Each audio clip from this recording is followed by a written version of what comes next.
আজকের ক্লাস রসায়ন চতুর্থ অধ্যায় পর্যায় সারণী থেকে। তো পর্যায় সারণী রসায়নে ভালো করতে হলে পর্যায় সারণী সম্পর্কে খুবই ভালো একটা দখল রাখতে হবে।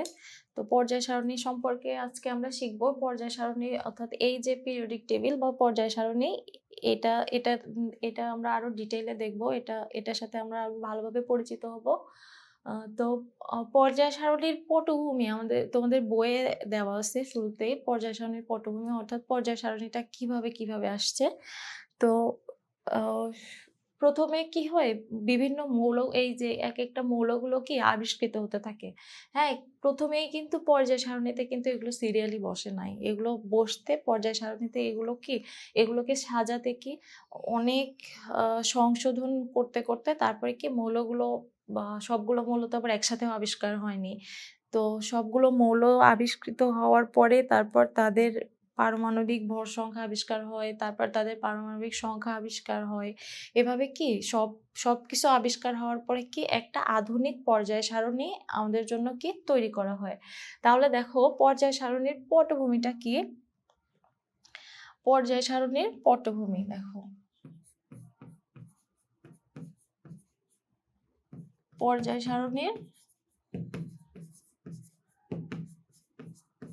পটভূমি দেখো।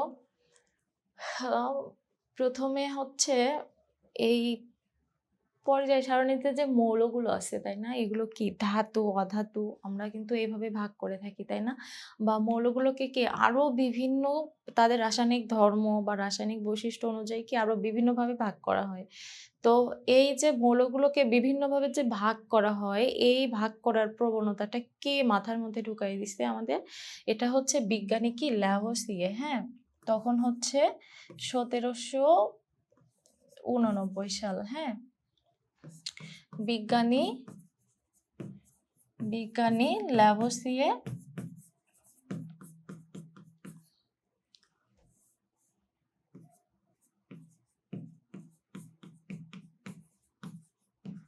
ল্যাভোসিয়ে কি করে, কিছু কিছু মৌলকে কি ধাতু আর হচ্ছে অধাতুতে ভাগ করে। যেরকম তোমার হচ্ছে অক্সিজেন, তারপর নাইট্রোজেন, তারপর হচ্ছে তোমার ফসফরাস আছে, তারপর হচ্ছে মার্কারি। এইগুলো কিছু কিছু মৌল আছে, এগুলোকে কি ধাতু আর অধাতু দুইটা শ্রেণীতে যখন তিনি ভাগ করেন, তার পরবর্তীতে কি বিভিন্ন বিজ্ঞানী এই পর্যায় সারণীর এই মৌলগুলোকে কি বিভিন্ন ভাগে ভাগ করার প্রবণতাটা কি তাদের মধ্যে চলে আসে। তো তারপরে পর্যায় সারণীর এই মৌলগুলোকে তাদের ধর্ম অনুসারে বিভিন্ন ভাগে ভাগ করা হয়। তারপরে দেখো হচ্ছে তোমার বিজ্ঞানী হচ্ছে ডোবের আইন। হ্যাঁ, হচ্ছে 1829 সালে। হ্যাঁ, বিজ্ঞানী নাম হচ্ছে বিজ্ঞানী ডোবের আইন। কি করে, তিনি একটা সূত্র দেন, সেই সূত্রটার নাম হচ্ছে ত্রয়ী সূত্র। কি সূত্র? ত্রয়ী সূত্র। দেখো ত্রয়ী সূত্রতে তিনি কি বলেন, পর্যায় সারণীর হচ্ছে যে কোনো দুইটি মৌলের পারমাণবিক ভরের গড় তৃতীয় একটি মৌলের ভরের প্রায় সমান। অর্থাৎ এটার মানে কি দাঁড়ায়, দেখো আমি সূত্রটা বলি। সূত্রটা হচ্ছে পর্যায় সারণীর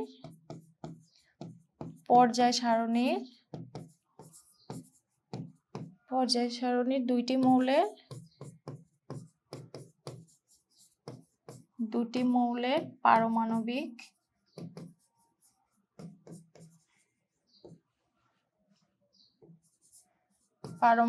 ভরের গড় অন্য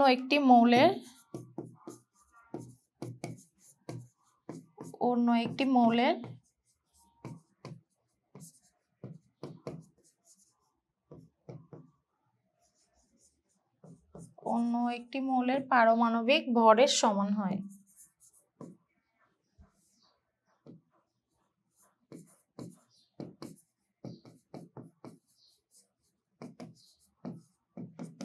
দেখো এখন এটা দ্বারা কি বোঝায়, পর্যায় সারণীর দুইটি মৌলের পারমাণবিক ভরের গড় অন্য একটি মৌলের পারমাণবিক ভরের সমান। অর্থাৎ দেখো পর্যায় সারণীতে যে মৌলগুলো আছে অর্থাৎ পরপর তিনটি মৌলকে যদি তাদের পারমাণবিক ভর অনুসারে যদি সাজানো হয়, যেমন দেখো এখানে দেখো তোমার হচ্ছে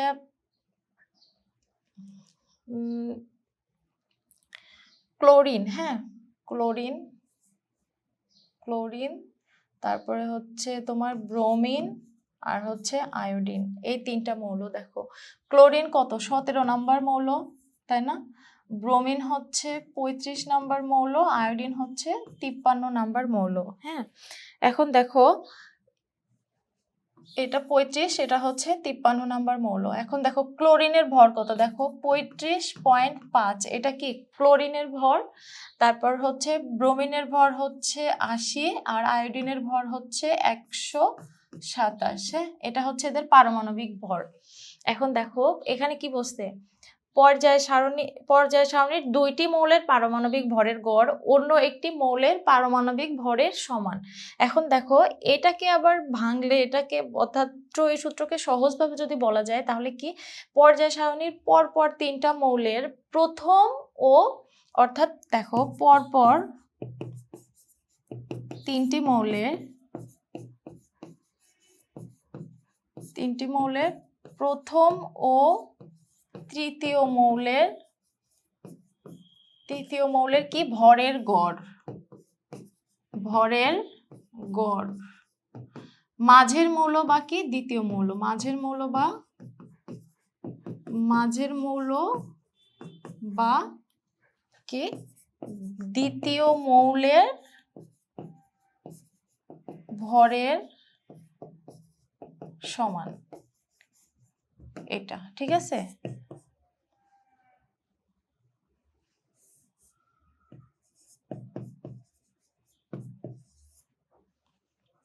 দেখো তাহলে আমি কি বললাম, অর্থাৎ পরপর তিনটি মৌলের মধ্যে, এখানে দেখো পরপর তিনটা মৌল আমি নিলাম।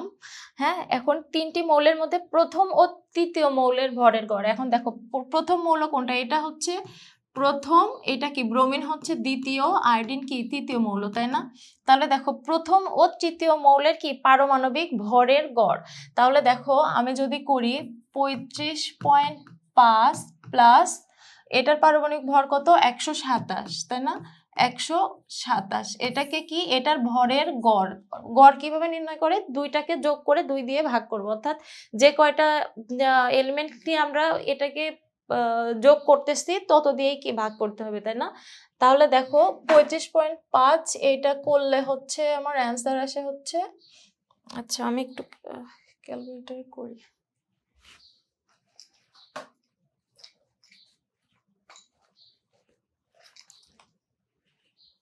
এটা তোমার আসে মেইনলি 81.25 এরকম আসে।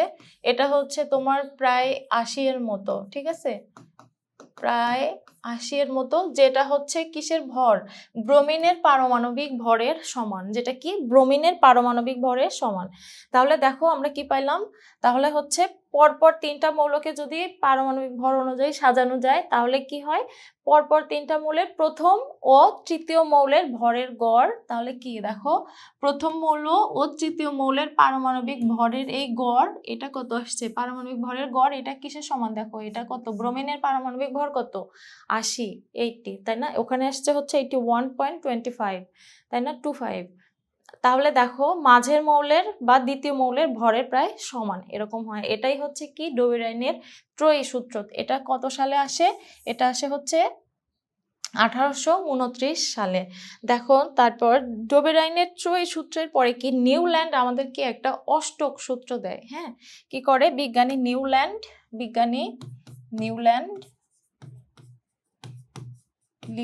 নিউল্যান্ড কি সূত্র দেয়, অষ্টক সূত্র,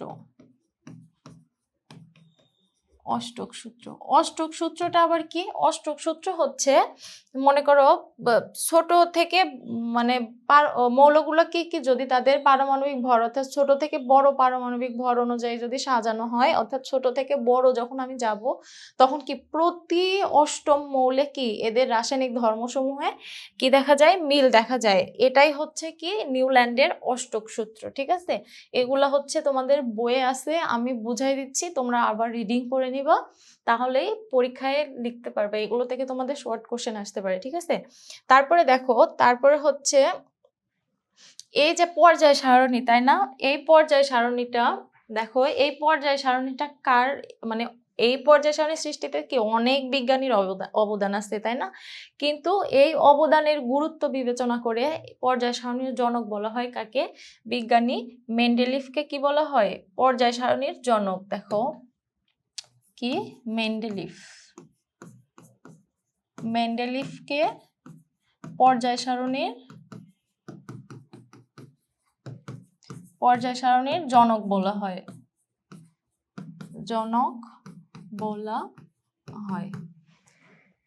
কেন পর্যায় সারণীর জনক বলা হয়? কারণ কি মেন্ডেলিফ কি করে? একটা পর্যায় সূত্র আমাদেরকে দেয়। সেটা কি? মেন্ডেলিফের পর্যায় সূত্রটা কি?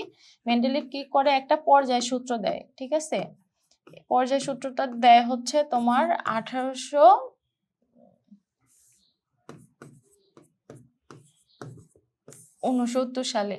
পর্যায় সূত্রটা হচ্ছে দেখো, মৌলসমূহের কি ভৌত ও রাসায়নিক ধর্মাবলী। মেন্ডেলিফ কি বলে? মৌলসমূহের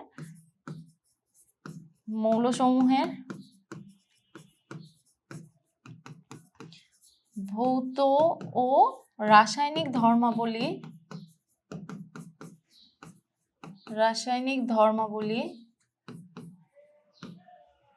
তাদের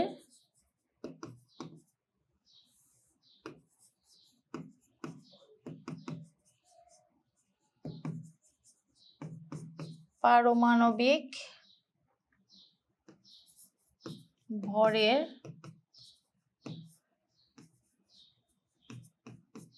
ক্রমবৃদ্ধির সাথে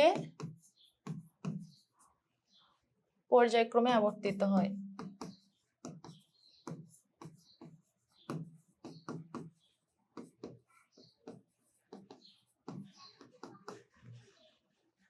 দেখো মেন্ডেলিফ কি বলছে? মৌলসমূহের ভৌত ও রাসায়নিক ধর্মাবলী কি তাদের পারমাণবিক ভরের ক্রমবৃদ্ধির সাথে কি পর্যায়ক্রমে আবর্তিত হয়। দেখো আমি যদি এখন একটা মৌল লিখি, তাই না? ক্লোরিন ধরো আমি লিখলাম, ক্লোরিন কি 17 নম্বর মৌল, আর হচ্ছে এর ভর সংখ্যা কত? 35.5। এটা কি পারমাণবিক ভর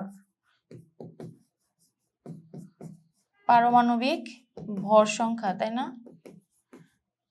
আর এটা কি? এটা হচ্ছে পারমাণবিক সংখ্যা, তাই না?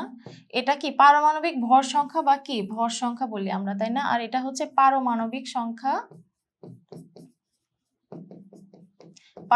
সংখ্যা, যেটাকে আমরা কি বলি? প্রোটন সংখ্যা, তাই না? পারমাণবিক সংখ্যা বা প্রোটন সংখ্যা, অর্থাৎ কোন মৌলের প্রোটন সংখ্যাও যা, পারমাণবিক সংখ্যাও তাই, তাই না? এখন দেখো মেন্ডেলিফ কি বলছেন? মেন্ডেলিফ বলছে যে মৌলসমূহের ভৌত ও রাসায়নিক ধর্মাবলী কি হয়? তাদের পারমাণবিক ভর অর্থাৎ পারমাণবিক ভর কি বৃদ্ধির সাথে সাথে। দেখো আমরা কি, দেখো ক্লোরিনের আগে কি আছে? ফ্লোরিন আছে, তাই না? ফ্লোরিন এই তো এরকম ধরো, ফ্লোরিন কয় নাম্বার মৌল? 9 নাম্বার।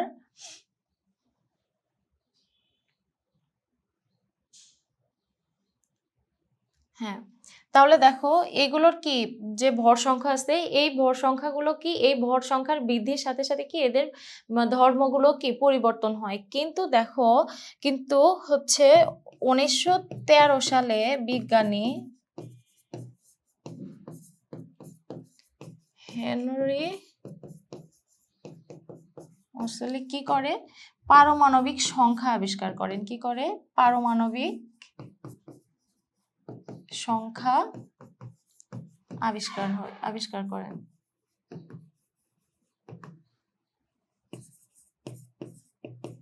দেখো, তাহলে বিজ্ঞানী হেনরি মোসলে কি করে? পারমাণবিক সংখ্যা আবিষ্কার করে। হ্যাঁ, দেখো, অর্থাৎ এই যে প্রথমে কিন্তু পারমাণবিক ভর অর্থাৎ ভর সংখ্যা কিন্তু আগেই আবিষ্কার হয়, যেটার উপর ভিত্তি করে কি করে মেন্ডেলিভ কি করে পর্যায় সূত্র দান করে।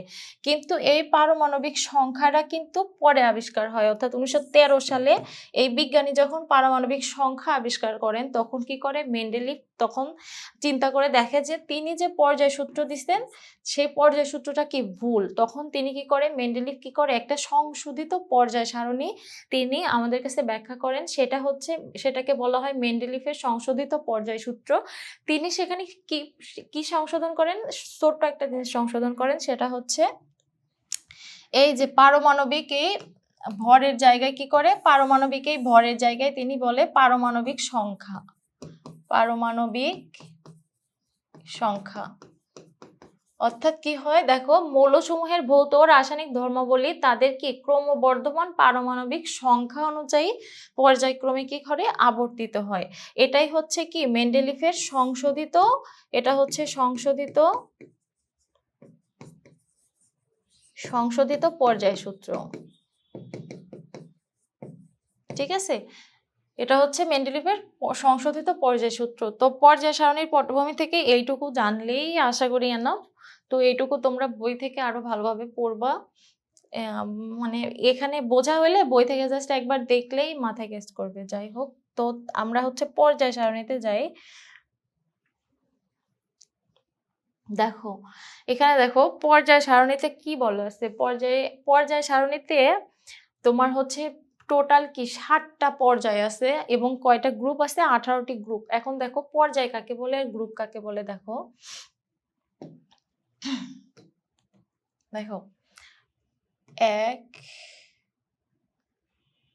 কোন কালার,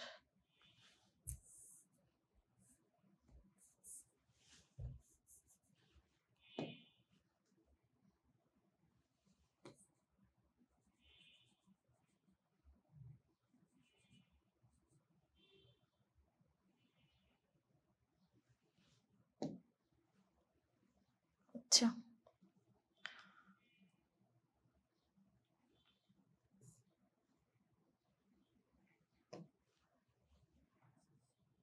দেখো 1 নাম্বার, হ্যাঁ এটা হচ্ছে 1 নাম্বার পর্যায়, এটা 2, এটা 3, 4, 5, 6, 7। দেখো পর্যায় কোনগুলো, দেখো পর্যায় হচ্ছে এই যে আনুভূমিক বরাবর এই সোজা যেগুলো, ঠিক আছে, এই যে এইভাবে যেগুলো সোজা সোজা গেছে এগুলো কি, এগুলো হচ্ছে এক একটা পর্যায়। তাহলে এইভাবে কয়টা পর্যায় গেছে?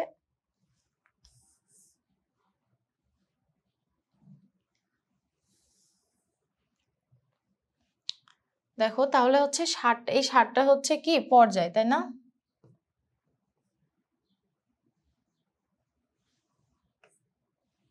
হুম,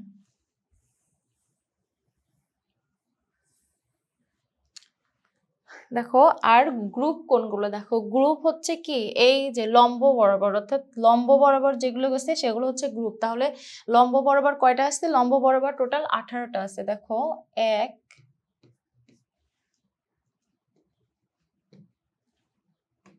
দেখো 1, এটা হচ্ছে 2, এই যে বরাবর, তাই না? এটা হচ্ছে 3, 4, 5, 6, এটা হচ্ছে 7, 8, 9, 10, 11, 12, তাই না? তারপর এটা হচ্ছে 13, এটা হচ্ছে 14 নাম্বার, এটা 15 number group, 16 number group, 17 number group, এটা হচ্ছে 18 নাম্বার গ্রুপ। বা 18 নাম্বার গ্রুপকে কি বলা হয়? নিষ্ক্রিয় গ্রুপ, বা এটাকে শূন্য গ্রুপও ধরা হয়। ঠিক আছে, 18 নাম্বার গ্রুপকে কি শূন্য গ্রুপও ধরা হয়। এখন দেখো এই 18টা গ্রুপে কিন্তু মৌলগুলোকে কি ভাগ করা হয়েছে এগুলোর, এবং দুইটা মানে সাব গ্রুপ আছে, একটা হচ্ছে এ আর একটা কি বি গ্রুপ। হ্যাঁ, এখন দেখো কোনগুলোকে এ গ্রুপ বলা হয় আর কোনগুলোকে কি বি গ্রুপ বলা হয়। দেখো এইটা হচ্ছে এই দুইটা, যারা মনে করো পর্যায় সারণীতে, যারা মনে করো এই মানে মাথা উঁচু করে আছে তারা হচ্ছে এ গ্রুপ, ঠিক আছে।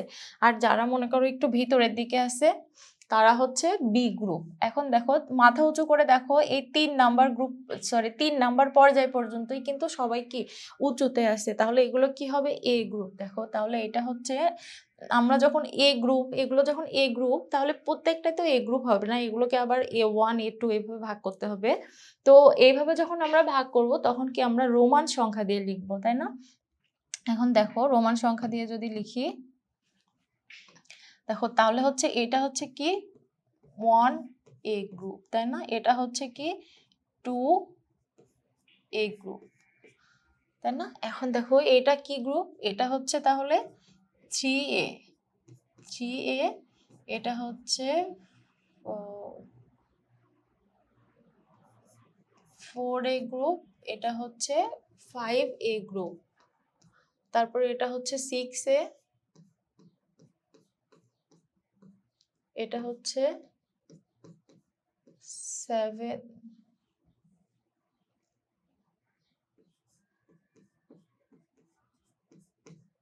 আর এটা কি 18 নম্বর গ্রুপ বা 8A গ্রুপ, তাই না। বা এটাকে কি বলা হয়, শূন্য গ্রুপ বলা হয়। দেখো এখন আর এগুলো কি বি গ্রুপ। তাহলে দেখো এখানে দেখো 2, এখানে কি 2A হয়ে শেষ হয়ে গেছে না, তাহলে কি এখানে আমাদের কি 3A আসার কথা ছিল, তাই না। কিন্তু তা না হয়ে কি হয়, এখানে চলে আসে কি 3B গ্রুপ, কি আসে 3B গ্রুপ এটা।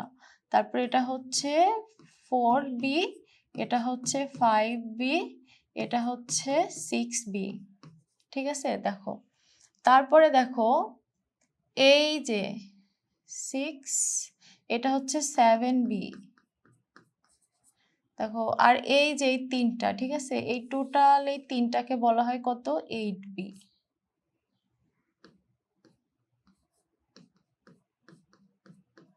8B group. আর হচ্ছে এটা দেখো, দেখো এখানে কি 8 পর্যন্ত এসে শেষ হয়ে গেছে না, তাহলে কি বি গ্রুপও কি 8 পর্যন্ত এসে শেষ হয়ে যাবে। এখন এখানে দেখো এখানে কি 2 থেকে শুরু হয়েছে না, সরি এখানে 3 থেকে শুরু হয়েছে না,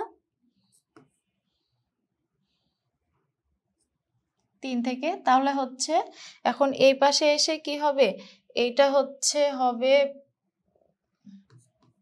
1B, এটা হচ্ছে 2B। তারপরে দেখো এখান থেকে 2 এর পরে আবার সেই 3 থেকে শুরু হয়ে গেছে কি ABC, sorry 3A, 4A, 5A, তারপর হচ্ছে 6, 7A। তাহলে দেখো তাহলে এ আর বি কি দুইটা গ্রুপে ভাগ করা হয়েছে, মানে এই 118টি মৌলকে। এর মধ্যে কি যারা 3 নাম্বার পর্যায় পর্যন্ত, অর্থাৎ যারা একটু উঁচুতে আছে এগুলো কি সবাই এ, তাহলে সরি তাহলে হচ্ছে এরা সবাই এ। তাহলে দেখো এইটা হচ্ছে 1A গ্রুপ, এটা 2A গ্রুপ, এটা 3A, এটা 4A গ্রুপ, এটা 5A, এটা 6A, এটা 7A গ্রুপ, আর ওটা হচ্ছে 8A গ্রুপ, বাকি 18 নম্বর গ্রুপ বাকি শূন্য গ্রুপ। এখন দেখো আর এগুলোকে কি বি তে ভাগ করলে কি হয়, দেখো এখানে এই ফেরাস থেকে কি নিকেল পর্যন্ত, অর্থাৎ এই 3টা গ্রুপ কি এই 3টা গ্রুপকে একত্রে কি বলা হয়, এই 3টা গ্রুপকে একত্রেই হচ্ছে এটা হচ্ছে 8B গ্রুপ, ঠিক আছে। এখন দেখো এই যে এই এ গ্রুপ আর বি গ্রুপ, তাই না, এই দুইটা গ্রুপে যে ভাগ করা হয়েছে, দেখো এখন এ গ্রুপকে কি বলা হয় আর বি গ্রুপকে কি বলা হয়। দেখো এ গ্রুপকে বলা হয় হচ্ছে রিপ্রেজেন্টেটিভ এলিমেন্ট বলা হয়, অর্থাৎ প্রতিনিধিত্বকারী মৌল, অর্থাৎ এ গ্রুপে যারা আছে তাদেরকে কি বলা হয় রিপ্রেজেন্টেটিভ এলিমেন্ট বা কি প্রতিনিধিত্বকারী মৌল। দেখো আমি এখানে লিখে দিই,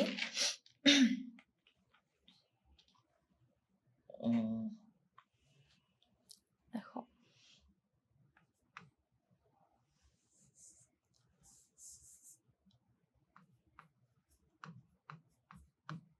গ্রুপ এ কে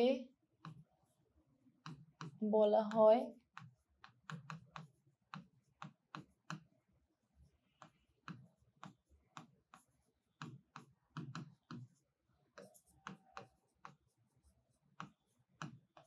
বাকি প্রতিনিধিত্বকারী মৌল, রিপ্রেজেন্টেটিভ এলিমেন্ট বা প্রতিনিধিত্বকারী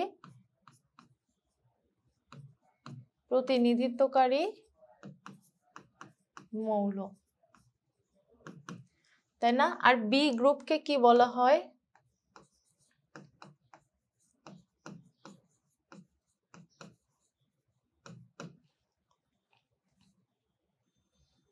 বি গ্রুপকে বলা হয় ট্রানজিশন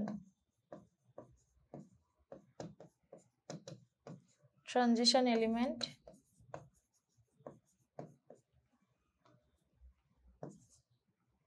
বাকি অবস্থান্তর মৌল।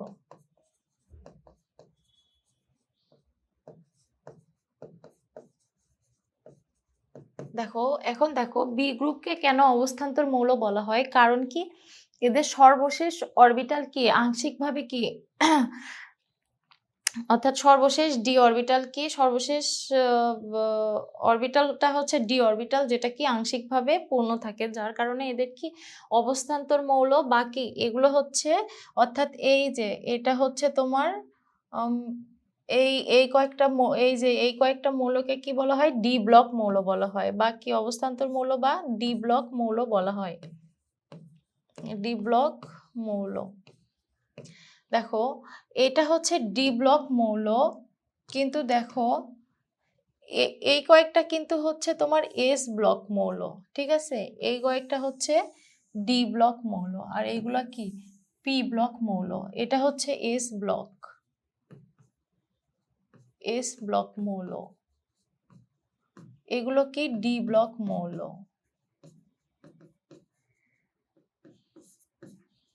আর এগুলো কি পি ব্লক মৌল। দেখো আমি যদি অ্যালুমিনিয়ামের ইলেকট্রন বিন্যাস করি, দেখো অ্যালুমিনিয়াম, তাই না? অ্যালুমিনিয়াম কত? 13 নাম্বার। দেখো তাহলে কি হয়? দেখো 1s2 2s2 2p 6 3s2 3p1, তাই না? এখন দেখো অ্যালুমিনিয়াম বরাবর যেটা আছে, দেখো এটা কি হচ্ছে? সোডিয়াম। সোডিয়ামের যদি আমি করি তাহলে দেখো 1s2 2s2 2p 6 3s1, 11 নম্বর মৌল, তাই না? এদের কি সর্বশেষ ইলেকট্রনগুলো কোথায় যায়?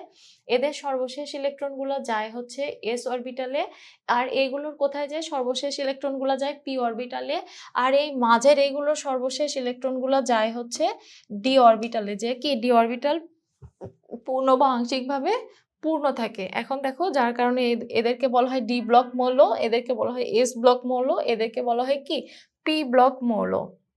এখন দেখো এই ডি ব্লক মৌল বা অবস্থান্তর মৌলগুলো কি করে? এই এস ব্লক আর পি ব্লক মৌলের মধ্যে কি একটা সেতু বন্ধনের মতো কাজ করে, ঠিক আছে? এখন দেখো এই এই আমাদের কিন্তু এখান থেকে আবার প্রত্যেকটার কি যোজনী শিখতে হবে, বা এই মৌলগুলোকে কি আমাদের মাথায় রাখতে হবে। যদিও আমি এর আগে ক্লাসে বলছি যে টোটাল 20টা মৌল পড়লেই হবে, কিন্তু না, আরো একটু বেশি জানতে হবে।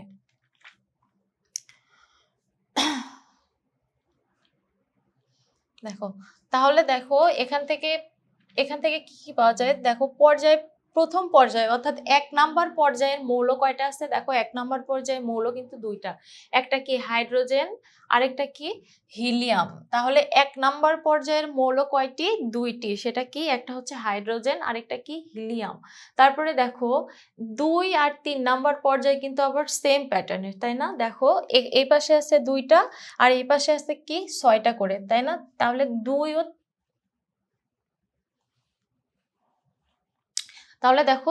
ও 3 নাম্বার গ্রুপে কি 2 ও 3 নাম্বার পর্যায়ে মৌল আছে কয়টি? দেখো তাহলে হচ্ছে 2 ও 3 নাম্বার পর্যায়ে মোট 8টি করে 16টি মৌল আছে, তাই না? দেখো তারপর 4 নাম্বার পর্যায়ে দেখো 4 নাম্বার আর 5 নাম্বার পর্যায়ে কিন্তু আবার সেম, হ্যাঁ।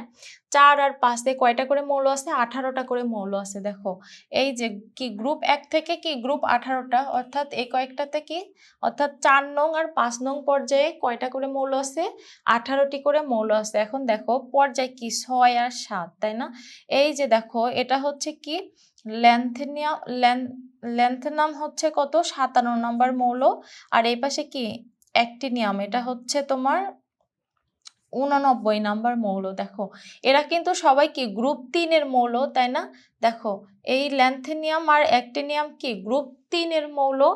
দেখো এখন এই গ্রুপ 3 এর এই দুইটা মৌল, এই অর্থাৎ এই 57 নাম্বার মৌলের মধ্যে কি এই যে এই মৌলগুলো আর কি, এই যে এই এখান থেকে তোমার সেরিয়াম থেকে শুরু করে কি এই লুটেশিয়াম পর্যন্ত যে মৌলগুলো আছে, অর্থাৎ এই 58 থেকে কত পর্যন্ত? দেখো ওখানে 71 পর্যন্ত, 58 থেকে এই 71 পর্যন্ত মৌলগুলা কি কি একদম খুবই কাছে কাছে অবস্থান করে। হ্যাঁ, অর্থাৎ এদের হচ্ছে তুমি পারমাণবিক ভরগুলো যদি খেয়াল করো, অর্থাৎ এদের এই যে এটা হচ্ছে তোমার পারমাণবিক ভর হচ্ছে, অর্থাৎ ল্যান্থেনিয়ামের পারমাণবিক ভর হচ্ছে 138 পয়েন্ট সামথিং। হ্যাঁ, কিন্তু দেখো এই যে সেরিয়ামের পারমাণবিক ভর কিন্তু আবার 140.12। তারপরে দেখো তার পাশেরটা হচ্ছে 140.91, এটা হচ্ছে 144 পয়েন্ট, অর্থাৎ এদের পারমাণবিক ভর আর কি খুবই কাছাকাছি সংখ্যায় থাকে আর কি, যার কারণে কি এরা অর্থাৎ এই 57 নাম্বার গ্রুপের মধ্যেই কি এই 71 নাম্বার গ্রুপ পর্যন্ত ঢুকে পড়ে, যার কারণে কি এই পর্যায় সারণীর সৌন্দর্য নষ্ট হয়। অর্থাৎ এটার যে গাঠনিক যে আর কি সৌন্দর্য বা গাঠনিক সামঞ্জস্যটা কি নষ্ট হয়, যার কারণে কি করা হয়। সেম ক্ষেত্রে কি এই অ্যাক্টিনিয়ামের ক্ষেত্রেও কি সেম। দেখো এই 89 নাম্বার থেকে কত হচ্ছে 103 নাম্বার পর্যন্ত মৌল, এদের কি পারমাণবিক সংখ্যাগুলো কি পারমাণবিক ভরগুলো কি খুবই কাছাকাছি থাকে। আর এই কাছাকাছি থাকার কারণে কি দেখো এই 89 নাম্বার মৌলের মধ্যেই কি দেখো এই 90 থেকে 103 নাম্বার মৌল পর্যন্ত ঢুকে পড়ে, যার কারণে কি এদেরকে আলাদা করে পর্যায় সারণীর নিচে স্থান দেওয়া হয়। একটাকে বলা হয় কি ল্যান্থেনিয়াম গ্রুপ, আর আরেকটা হচ্ছে অ্যাক্টিনিয়াম গ্রুপ। হ্যাঁ, এটা হচ্ছে ল্যান্থেনিয়াম গ্রুপ,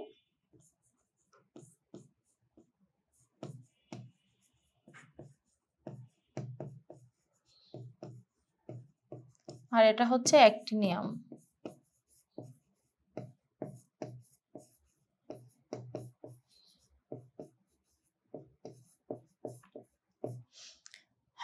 দেখো তো হচ্ছে এটা হচ্ছে তোমার থোরিয়াম থেকে শুরু করে হচ্ছে লরেনসিয়াম পর্যন্ত আছে এখানে টোটাল। তাহলে দেখো তাহলে এখানে মনে করো টোটাল 14টা মৌল, আর হচ্ছে এখানে তোমার এখানকার মৌল আর এই 14টা মিলে, অর্থাৎ এখানে আছে টোটাল 32টি মৌল, এখানেও আছে মোট হচ্ছে 32টি মৌল। তারপরে দেখো এখানে আছে কয়টা? 18টা মৌল, এখানেও আছে কয়টা? 18টা মৌল। এখানে আছে কয়টা? এখানে আছে 8টা, এখানে আছে হচ্ছে 8টা, এখানে আছে কয়টা? 2টা। তাহলে দেখো প্রথম পর্যায়ের মৌল কয়টি? 2টি। দ্বিতীয় ও তৃতীয় পর্যায়ে মোট মৌল কয়টি? 8টি 8টি করে, টোটাল 16টি। তারপরে দেখো তারপরে হচ্ছে চতুর্থ ও পঞ্চম পর্যায়ের মৌল হচ্ছে 18টি করে। তারপর হচ্ছে 6 নাম্বার আর 7 নাম্বার পর্যায়ের মৌল কয়টা? হচ্ছে 32টা করে। এখন এর মধ্যে তোমার হচ্ছে এই ল্যান্থেনাম থেকে এখান থেকে এইগুলো হচ্ছে, আর অ্যাক্টিনিয়াম থেকে এগুলো হচ্ছে নিচের দিকে দুইটা আলাদা গ্রুপ করে এদেরকে রাখা হয়। একটা হচ্ছে ল্যান্থেনিয়াম গ্রুপ, একটা হচ্ছে অ্যাক্টিনিয়াম গ্রুপ। এখানে টোটাল কি 14টা আছে, এখানে কি টোটাল 14টা আছে। তাহলে দেখো এটা হচ্ছে আমরা পর্যায় হিসাব করলাম কোন পর্যায়ে কয়টা মৌল আছে। এখন যদি আমরা গ্রুপ হিসাব করি তাহলে কোন গ্রুপে কয়টা মৌল আছে। এখন দেখো গ্রুপ 1 নাম্বার দেখো আর গ্রুপ 18 নাম্বার দেখো একদম কিন্তু সেম। তাহলে 1 নাম্বার গ্রুপের মৌল কয়টি? 1 নাম্বার গ্রুপে মৌল আছে কয়টি? 18টি। 1 নাম্বার গ্রুপে মৌল আছে 18টি। তারপরে দেখো 18 নাম্বার গ্রুপেও মৌল আছে কয়টি? 18টি, তাই না? 18 নাম্বার গ্রুপের মৌলও হচ্ছে 18টি। তারপরে দেখো গ্রুপ 2 আর কত? গ্রুপ 13 থেকে 18 পর্যন্ত। হ্যাঁ, গ্রুপ 2 আর গ্রুপ 13 থেকে 18 পর্যন্ত, অর্থাৎ গ্রুপ 2 এবং কত 13 থেকে 18 পর্যন্ত মৌল দেখো কয়টা করে আছে, 1 2 3 4 5 6, 6টি করে আছে। 18 পর্যন্ত কি 6টি করে মৌল, তাই না? তারপরে দেখো মাঝের যে অবস্থান্তর গ্রুপগুলো আছে অর্থাৎ বি গ্রুপের মৌল কিন্তু প্রত্যেকটা কয়টা করে আছে, দেখো প্রত্যেকটা 4টা করে আছে। অর্থাৎ গ্রুপ 3 থেকে 12 পর্যন্ত, গ্রুপ 3 থেকে গ্রুপ 12 পর্যন্ত কয়টা করে মৌল আছে, 4টি করে মৌল আছে। এটা হচ্ছে গ্রুপের হিসাব, আর হচ্ছে এগুলো হচ্ছে পর্যায়ের হিসাব। ঠিক আছে, এগুলো পর্যায়ের হিসাব। তোমরা পর্যায় সারণী দেখবা, দেখে কি এগুলো একদম মাথার মধ্যে সেট করে ফেলবা। এটা হচ্ছে গ্রুপ পর্যায়ের হিসাব। এখন দেখো মৌলসমূহের যে রাসায়নিক ধর্ম বা তোমার ভৌত ধর্ম এগুলো যে থাকে, এগুলো কিভাবে পরিবর্তন হয়, অর্থাৎ এখানকার প্রত্যেকটা মৌলের কিন্তু ধর্ম কিন্তু সেম না, আবার কিছু কিছু মৌলের ধর্ম সেম আছে। তো সেম কেন হয় আর সেম কেন হয় না, এটার কারণ হচ্ছে দেখো যখন কি আমি পর্যায় অনুযায়ী হিসাব করব, অর্থাৎ আমি যখন তোমার পর্যায় সারণীর কি দেখো মানে দুইটা ভাগে আমরা ভাগ করব। একটা কি পর্যায় সারণীর কি, এটা কি বাম থেকে যখন আমি ডানে যাব সেই একটা হিসাব হবে। আরেকটা হিসাব কি হবে, দেখো আমি যখন পর্যায় সারণীর উপর থেকে নিচে আসব। এখন দেখো আমি যখন হিসাব করব পর্যায় সারণী বাম থেকে ডানে যাবে, তখন সেটা কিসের হিসাব, পর্যায়ের হিসাব। কিন্তু আমি যখন বলবো পর্যায় সারণীর উপর থেকে নিচে, তখন কি গ্রুপের হিসাব চলে আসবে, তাই না? এখন দেখো যদি বাম থেকে ডানে যাই তাহলে মৌলসমূহের কি ভৌত ধর্মের কি হয়, পরিবর্তন হয়। কিন্তু আমি যখন একই গ্রুপের উপর থেকে নিচে নামবো তখন কি মৌলসমূহের ধর্মের কিন্তু কোনো পরিবর্তন হবে না। অর্থাৎ দেখো একই ধর্মের মৌলগুলোকে কি একই গ্রুপে স্থান দেওয়া হয়েছে। এখন দেখো হাইড্রোজেনের ধর্ম, হাইড্রোজেনটা এখানে ব্যতিক্রম আছে, আর এখানে হিলিয়ামটা ব্যতিক্রম আছে। ব্যতিক্রম কেন আমি পরে বলতেছি। দেখো এখানে দেখো লিথিয়াম, সোডিয়াম, পটাশিয়াম, রুবিডিয়াম, তারপর সিজিয়াম, ফ্রান্সিয়াম, এগুলোর ধর্ম কিন্তু আবার সবার সেম।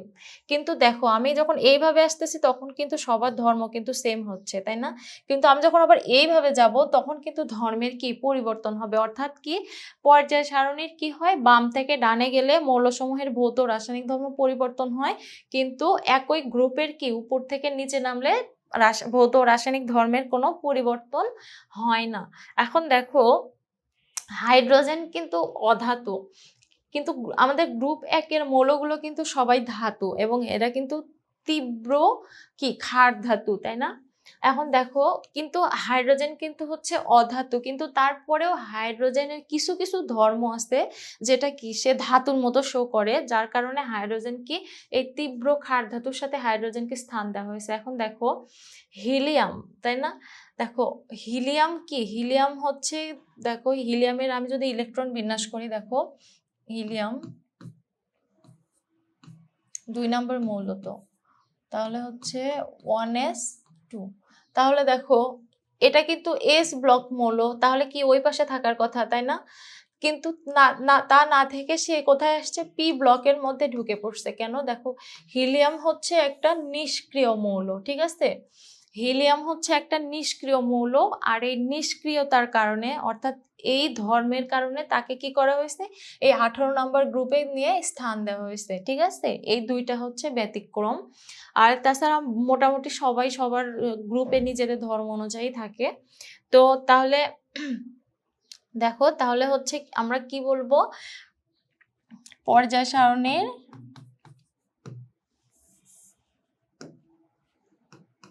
দেখো পর্যায়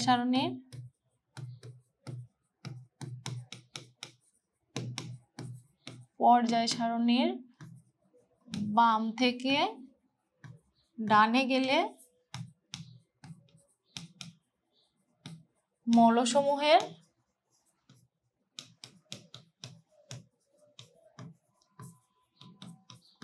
ভৌত ও রাসায়নিক ধর্মাবলী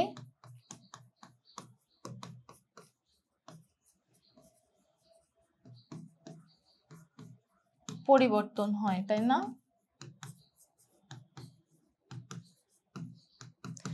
কিন্তু দেখো পর্যায়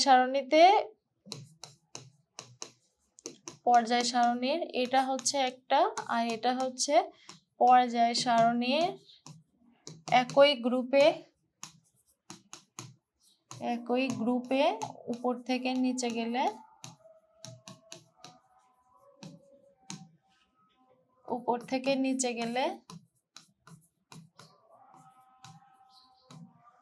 একই পর্যায় সারণীর একই গ্রুপে উপর থেকে নিচে গেলে মৌলসমূহের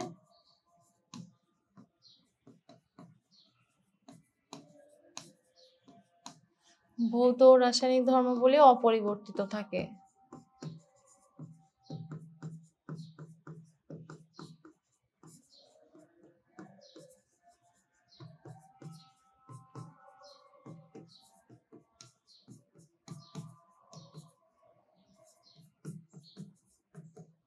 অপরিবর্তিত থাকে।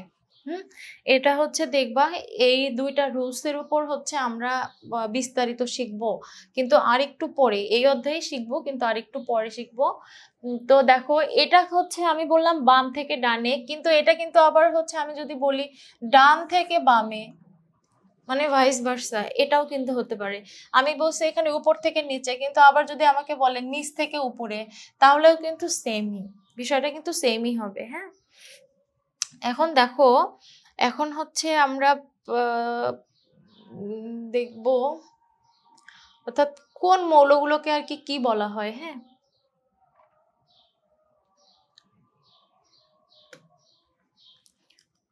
দেখো গ্রুপ 1 এর যে মৌলগুলো আছে, দেখো গ্রুপ 1 এর যে মৌলগুলো আছে,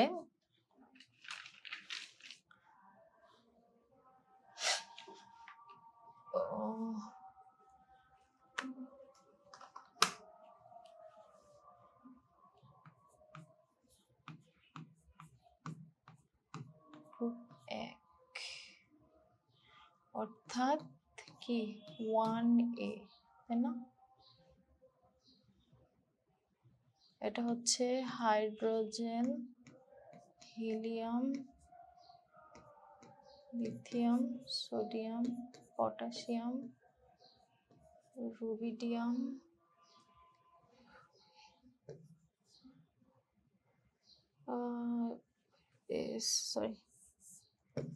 সিজিয়াম, ফ্রান্সিয়াম। দেখো এটা হচ্ছে গ্রুপ 1 এর মৌল এগুলো, ঠিক আছে? দেখো এখন এটাকে মনে রাখবা কিভাবে, এটা গ্রুপ 1 এর মৌল, এটাকে মনে রাখবা কিভাবে। দেখো দেখো আমি যখন গ্রুপ 1 বলবো অর্থাৎ 1A যখন বলবো, তখন কি এদের সবার যোজনী কিন্তু আবার 1, ঠিক আছে?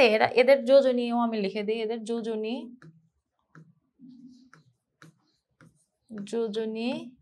এদের 1। দেখো এটাকে কিভাবে মনে রাখবা, দেখো এইচ তে কি hydrogen, helium, lithium, sodium, rubidium, তোমার হচ্ছে সিজিয়াম আর হচ্ছে ফ্রান্সিয়াম, এখন দেখো এটার জন্য একটা হচ্ছে ওই যে ছন্দ আছে, হ্যাঁ ছন্দটা আমি বলে দিই। তো এই ছন্দ দিয়েই আর কি মেইনলি আমরা ছোটবেলা থেকে মনে রাখি। দেখো এটা এইচ তে হচ্ছে হা, লি,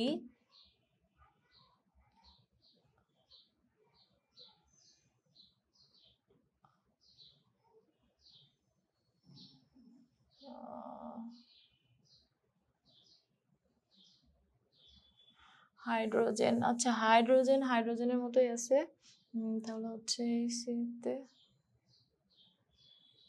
দেখো হি, লি, না, কে, রুবি, সাজিয়ে, ফেরাই। দেখো এটা হচ্ছে একটা ছন্দ, ঠিক আছে? তুমি যদি এমনিতেই মৌলগুলো মনে রাখতে পারো তাহলে তুমি ওকে। আর যারা একটু মানে মনে রাখা একটু সহজ হচ্ছে না, তো দেখো একটা মেয়ের নাম, সেটা কি হিলিনা, একটা মেয়ের নাম কি হিলিনা। হাইড্রোজেন তো সবার উপরে, এটা তো মাথায় থাকবেই। তারপরে দেখো হিলিনা, হিতে কি হিলিয়াম, লিতে লিথিয়াম, নাতে কি সোডিয়াম, তাই না? না আমরা কি যখন আমরা বাংলিশ লিখি না, এনে না লিখি না, দেখো তাহলে হচ্ছে নাতে সোডিয়াম, কেতে কি পটাশিয়াম, আর বিতে রুবিডিয়াম, সিএস তে সিজিয়াম, এফআর তে ফ্রান্সিয়াম। দেখো সিএস তে কি সিজিয়াম, অর্থাৎ এখানে ছন্দটা হচ্ছে হিলিনাকে রুবি সাজিয়ে ফেরায়, অর্থাৎ hydrogen, helium, lithium, sodium, potassium, rubidium, caesium, francium. এটা হচ্ছে কি গ্রুপ 1 এর মৌল, এদের যোজনী কত 1, অর্থাৎ অন এ গ্রুপ। দেখো আমি যখন এই সাব গ্রুপগুলো বলবো, সাব গ্রুপের আগে যত সংখ্যা থাকবে সেটাই হচ্ছে তার যোজনী সংখ্যা। ক্লিয়ার? এটাই হচ্ছে তার যোজনী সংখ্যা। যখন আমি 1 এ বলবো তাহলে তার যোজনী হবে 1, আমি যখন 2 এ বলবো তখন তার যোজনী হবে 2, 3 এ বললে যোজনী হবে 3, এরকম। এখন দেখো এই গ্রুপ 1 এর এই মৌলগুলোকে কি বলা হয়? এদেরকে বলা হয় ক্ষার ধাতু। কি বলা হয়? এদেরকে বলা হয় ক্ষার ধাতু। গ্রুপ 1 এর মৌলগুলোকে বলা হয় হচ্ছে ক্ষার ধাতু। গ্রুপ 1 এর মৌলগুলোকে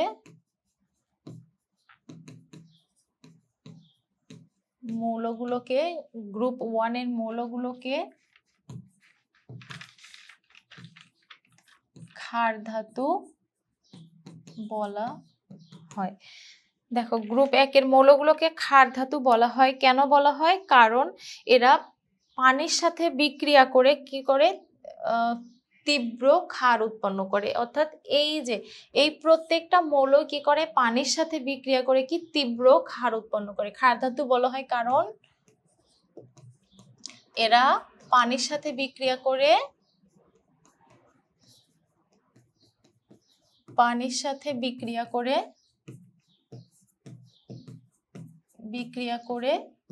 তীব্র ক্ষার উৎপন্ন করে।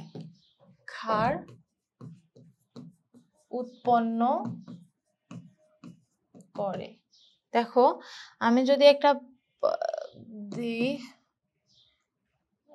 সোডিয়াম প্লাস পানি, দেখো এখানে দেখো পানিকে ভাঙলে কি পাই? দেখো একটা হচ্ছে OH মূলক আর একটা কি হাইড্রোজেন মূলক। তাহলে দেখো সোডিয়াম যেহেতু হচ্ছে তোমার হচ্ছে ধনাত্মক আর OH টা হচ্ছে ঋণাত্মক, H হচ্ছে, তাহলে হচ্ছে ধনাত্মক কিসের সাথে যাবে? ঋণাত্মকের সাথে যুক্ত হবে। তাহলে হবে সোডিয়াম হাইড্রোক্সাইড প্লাস কি হাইড্রোজেন উৎপন্ন হবে একটা। এখন দেখো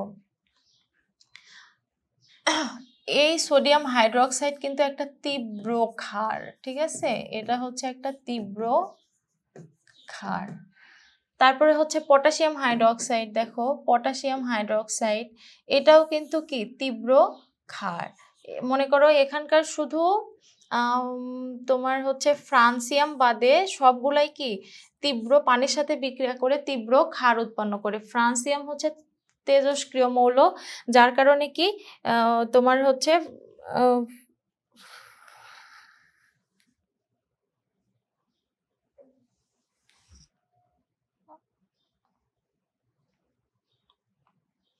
সরি এখানে আমি ভুল করলাম কিনা, যাই হোক।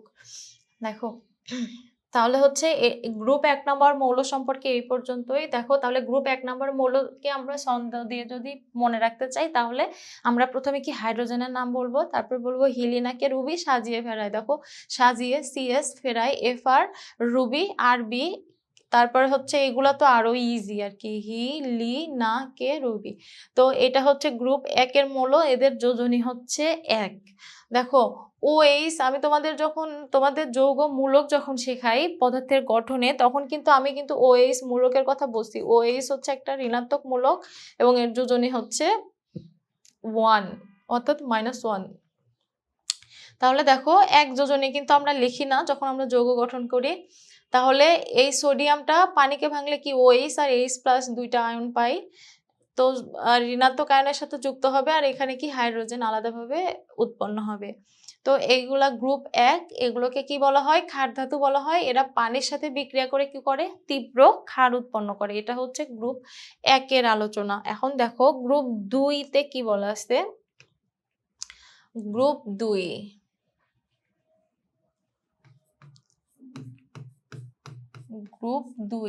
বা কি 2A। 2A যখন হচ্ছে তাহলে দেখো এই যে উপরের এই সংখ্যাটাই কি তাদের যোজনী, অর্থাৎ এটা জাস্ট আমি মনে রাখার জন্য বলছি, তাই না? এইটা হচ্ছে তাহলে যোজনী কত? যোজনী 2। তাই না? দেখো এখন দেখো গ্রুপ এটার একটা ছন্দ আছে, সেটা কি দেখো, বিরিয়ানি, বিরিয়ানি, মোগলাই,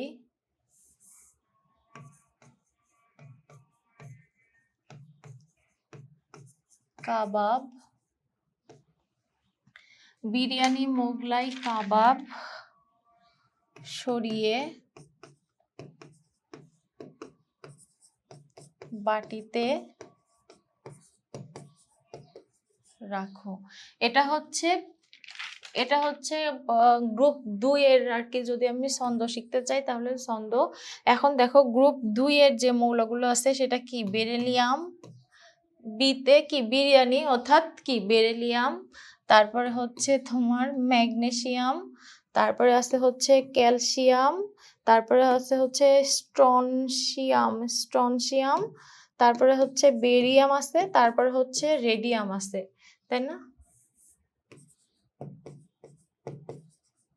দেখো এই যে বাটিতে বেরিয়াম রাখো, রেডিয়াম, তারপর সরিয়ে স্ট্রনশিয়াম, মানে সরিয়ে আমরা যদি বাংলিশে লিখি তাহলে কি SORI, সরিয়ে, যাই হোক কিছু একটা। তো হলো এই সরিয়ে থেকে এস আর কি, এই আর থেকে আর দিয়ে স্ট্রনশিয়াম, এটা কি স্ট্রনশিয়াম অর্থাৎ সরিয়ে, কাবাব, এতে ক্যালসিয়াম, ম্যাগনেসিয়াম, আর হচ্ছে এটা কি বেরিলিয়াম, তাই না? এটা হচ্ছে গ্রুপ 2 এর মৌল। এদেরকে কি বলা হয়? এদেরকে বলা হয় কি মৃৎক্ষার ধাতু। এদেরকে কি বলা হয়? মৃৎক্ষার ধাতু,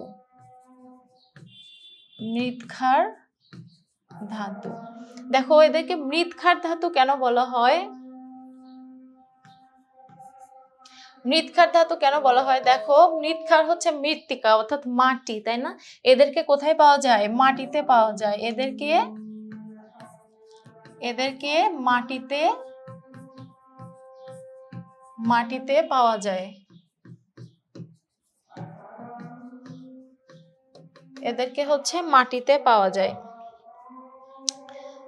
দেখো এদেরকে মাটিতে পাওয়া যায়। তারপরে হচ্ছে তোমার কি বলে, এরা কি করে মাটিতে বিভিন্ন, অর্থাৎ মাটিতে পাওয়া যায় বলতে অর্থাৎ এদেরকে মাটিতে বিভিন্ন যৌগ আকারে পাওয়া যায়, বিভিন্ন যৌগ আকারে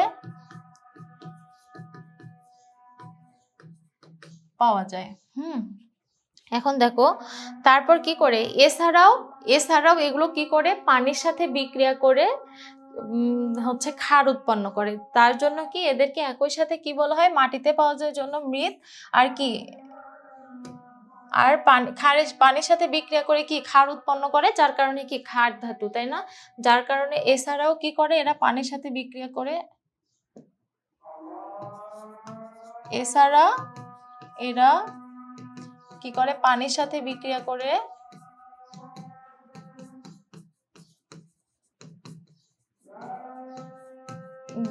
করে ক্ষার উৎপন্ন করে।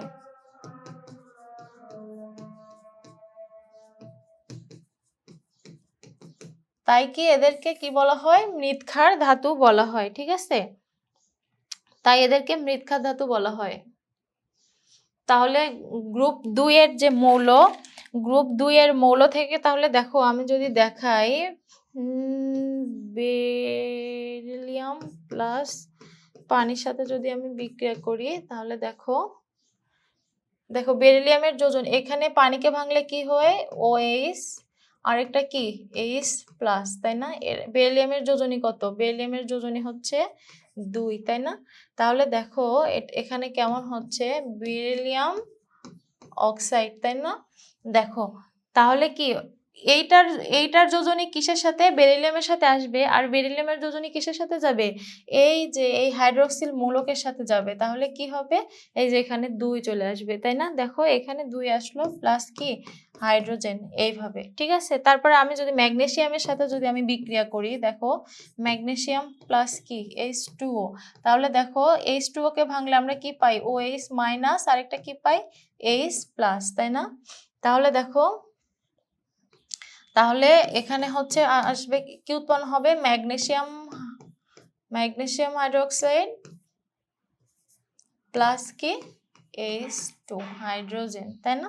তাহলে ম্যাগনেসিয়ামের এই হাইড্রক্সিলের ও তোমার হচ্ছে এক যোজনী কিসের সাথে আসবে? ম্যাগনেসিয়ামের সাথে এক যোজনী আমরা লিখি না, কিন্তু ম্যাগনেসিয়ামের দুই যোজনী কি এই পুরাটুকুর সাথে কি যুক্ত হবে, অর্থাৎ OH এর সাথে যুক্ত হবে। কিন্তু তুমি যদি এইভাবে লিখো ম্যাগনেসিয়াম হাইড্রোক্সাইড, তাহলে কিন্তু ভুল। তাহলে বোঝা যাবে কি এই টুটা শুধু কি এইচ এর সাথে আছে, ও এর সাথে নাই, যার কারণে কি আমাদের কি ব্র্যাকেট দিতে হবে, দিয়ে কি দুইটাকে একত্র করে 2 দিতে হবে। ঠিক আছে, এটা হচ্ছে গ্রুপ 2 এর মৌল সম্পর্কে আলোচনা। এখন দেখো গ্রুপ 3 এর কি মৌল আছে।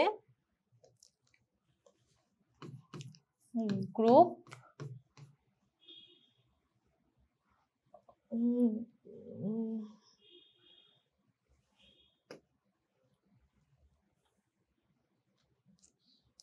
দেখো গ্রুপ 3 বলতে দেখো হচ্ছে এটা হচ্ছে 13 নাম্বার গ্রুপ। ঠিক আছে, আমরা এইটুকু পরে দেখব। ঠিক আছে, এই মাঝের টুকু আমরা পরে দেখব, আমরা এখন আবার এইটুকু দেখব। ঠিক আছে, তাহলে দেখো এই যে 13 নাম্বার গ্রুপ, তার মানে কত? দেখো 3A, তাই না? তার মানে হচ্ছে 3A। তাহলে দেখো গ্রুপ 13, তার মানে হচ্ছে 3A। তাহলে দেখো এখানে যেহেতু সাব গ্রুপ কত 3 নাম্বার, তাহলে এর যোজনী কত? যোজনী 3, তাই না? দেখো এখন এই 13 নাম্বার গ্রুপের মৌলগুলোকে যদি আমি মনে রাখতে চাই, তাহলে একটা সূত্র আছে, সেটা হচ্ছে বলদ এলো গেল ইন্ডিয়া থাইল্যান্ড। দেখো এখানে হচ্ছে বোরন, অ্যালুমিনিয়াম, গ্যালিয়াম, ইন্ডিয়াম, তারপর হচ্ছে ইন্ডিয়াম, থ্যালিয়াম, TL থ্যালিয়াম। দেখো তাহলে হচ্ছে এটার ছন্দ হচ্ছে এটা, এখানে বিতে বলদ বলা বোঝানো হয়েছে, এতে এল তে এলো অর্থাৎ অ্যালুমিনিয়াম, তারপর হচ্ছে গ্যালিয়াম, এটা হচ্ছে আইএন তে ইন্ডিয়াম অর্থাৎ ইন্ডিয়া, TL তে থাইল্যান্ড বোঝানো হয়েছে অর্থাৎ TL তে হচ্ছে তোমার থ্যালিয়াম, এটা কি ইন্ডিয়াম আর এটা হচ্ছে থ্যালিয়াম। এখন দেখো এটা হচ্ছে গ্রুপ 3 এর মৌল, এদের যোজনী হচ্ছে 3।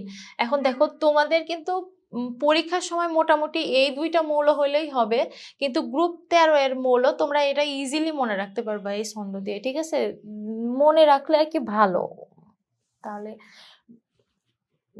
আর কি ইন্টারমিডিয়েটে তোমাদের অর্থাৎ HSC তে তোমাদের জন্য সুবিধা হবে বা আরো ভালো হবে, বা তখনকার পড়া বুঝতে আরো অনেক সুবিধা হবে, যার কারণে এই ছন্দ দিয়ে ইজিলি মনে রাখতে পারবা। তারপরে দেখো, তারপরে হচ্ছে গ্রুপ 13। তারপরে দেখো আমি যদি গ্রুপ 14তে যাই, দেখো গ্রুপ কত, দেখো গ্রুপ 14, তাই না? এটা হচ্ছে কত? গ্রুপ 14। এই গ্রুপ 14 থেকে দেখো তেমন কিছুই মনে রাখতে হবে না। তাহলে এদের যোজনী কত? এদের যোজনী হচ্ছে 4। দেখো এখানে কত আছে? 4A, তাই না? যার কারণে কি এদের যোজনী কত হবে? 4, অর্থাৎ কার্বন, সিলিকন, জার্মেনিয়াম, তারপরে হচ্ছে এটা হচ্ছে টিন, এটা হচ্ছে লেড। ঠিক আছে, এগুলার যোজনী কত? তোমাদের হচ্ছে এই দুইটা শিখলেই হবে, অর্থাৎ কার্বন আর সিলিকনের যোজনী কত? 4, অর্থাৎ এদের বহু যোজনী হইতে পারে, কিন্তু ম্যাক্সিমাম যোজনী কত হয়? 4। ঠিক আছে, তাহলে এটার যোজনী 4। তারপরে দেখো নাইট্রোজেন, ফসফরাস, তারপরে অ্যাস্টেটিন, তারপরে হচ্ছে অ্যান্টিমনি, বিসমাথ। ঠিক আছে, এখান থেকে এত কিছু লাগবে না, চাইলে মনে রাখতে পারো, কিন্তু নাইট্রোজেন আর কি ফসফরাস লাগবে।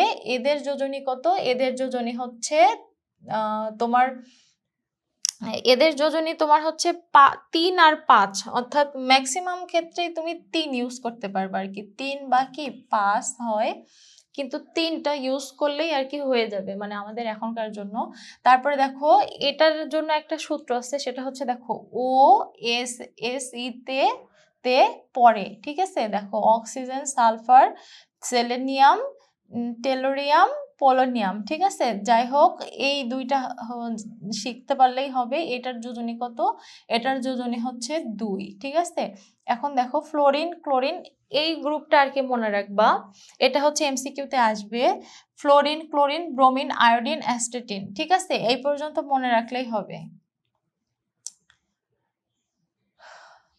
তাহলে হচ্ছে এই গ্রুপ 17টা মনে রাখতে হবে, গ্রুপ 18টা মনে রাখতে হবে।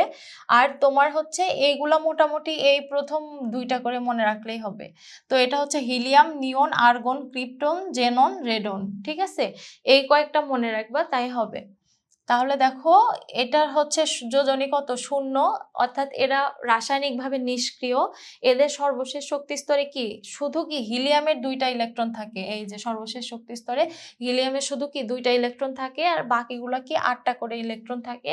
অর্থাৎ হচ্ছে এদের সর্বশেষ শক্তি স্তর কি ইলেকট্রন দ্বারা কি পূর্ণ থাকে, অর্থাৎ এরা ইলেকট্রন গ্রহণও করতে চায় না, ইলেকট্রন কি ত্যাগও করতে চায় না, যার কারণে এরা রাসায়নিকভাবে নিষ্ক্রিয়। এখন দেখো তাহলে হচ্ছে গ্রুপ 18কে কি বলা হয়, নিষ্ক্রিয় গ্রুপ বা কি শূন্য গ্রুপ। এখন দেখো গ্রুপ 17কে কি বলা হয়, দেখো গ্রুপ 17কে বলা হয় হচ্ছে, তাহলে হচ্ছে গ্রুপ 17 এর যোজনী কত, তাহলে গ্রুপ 17 মানে হচ্ছে দেখো এটার যোজনী হচ্ছে 2 করে আসে। এখন দেখো এটাকে কি বলা হয়, হ্যালোজেন। হ্যালোজেন গ্রুপ বলা হয়, হ্যালোজেন, হ্যালোজেন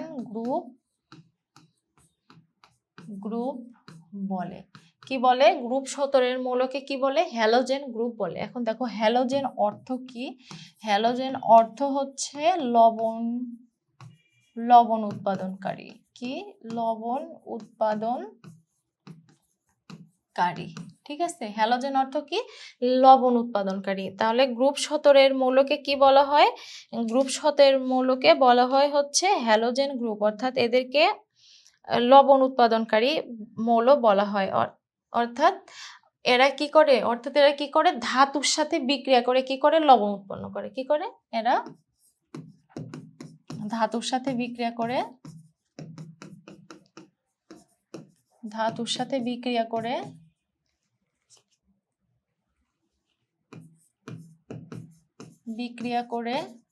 লবণ উৎপন্ন করে,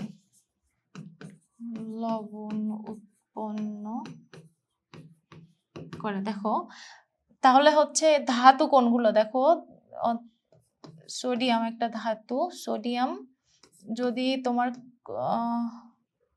ক্লোরিনের সাথে যদি বিক্রিয়া করে, অর্থাৎ হ্যালোজেন কি, তাহলে হচ্ছে ফ্লোরিন ক্লোরিন ব্রোমিন আয়োডিন অ্যাস্টেটিন, এগুলো কি,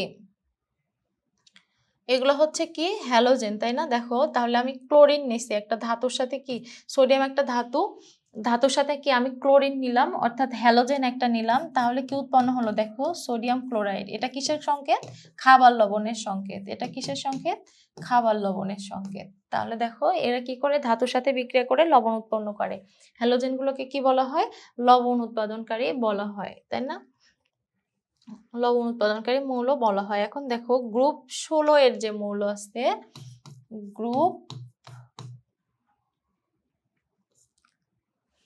এদের যোজনী, দেখো এদের যোজনী হচ্ছে 1, আমি ভুলে বলে ফেলছি। ঠিক আছে, এদের যোজনী হচ্ছে 1। দেখো এখন গ্রুপ 16 এর মৌল, হ্যাঁ, এদের যোজনী হচ্ছে 2। ঠিক আছে, গ্রুপ 16 এর মৌল হচ্ছে অক্সিজেন, সালফার, সেলেনিয়াম, পোলোনিয়াম। এখন দেখো এই গ্রুপ 16 এর মৌল, এদেরকে কি বলা হয়, এদেরকে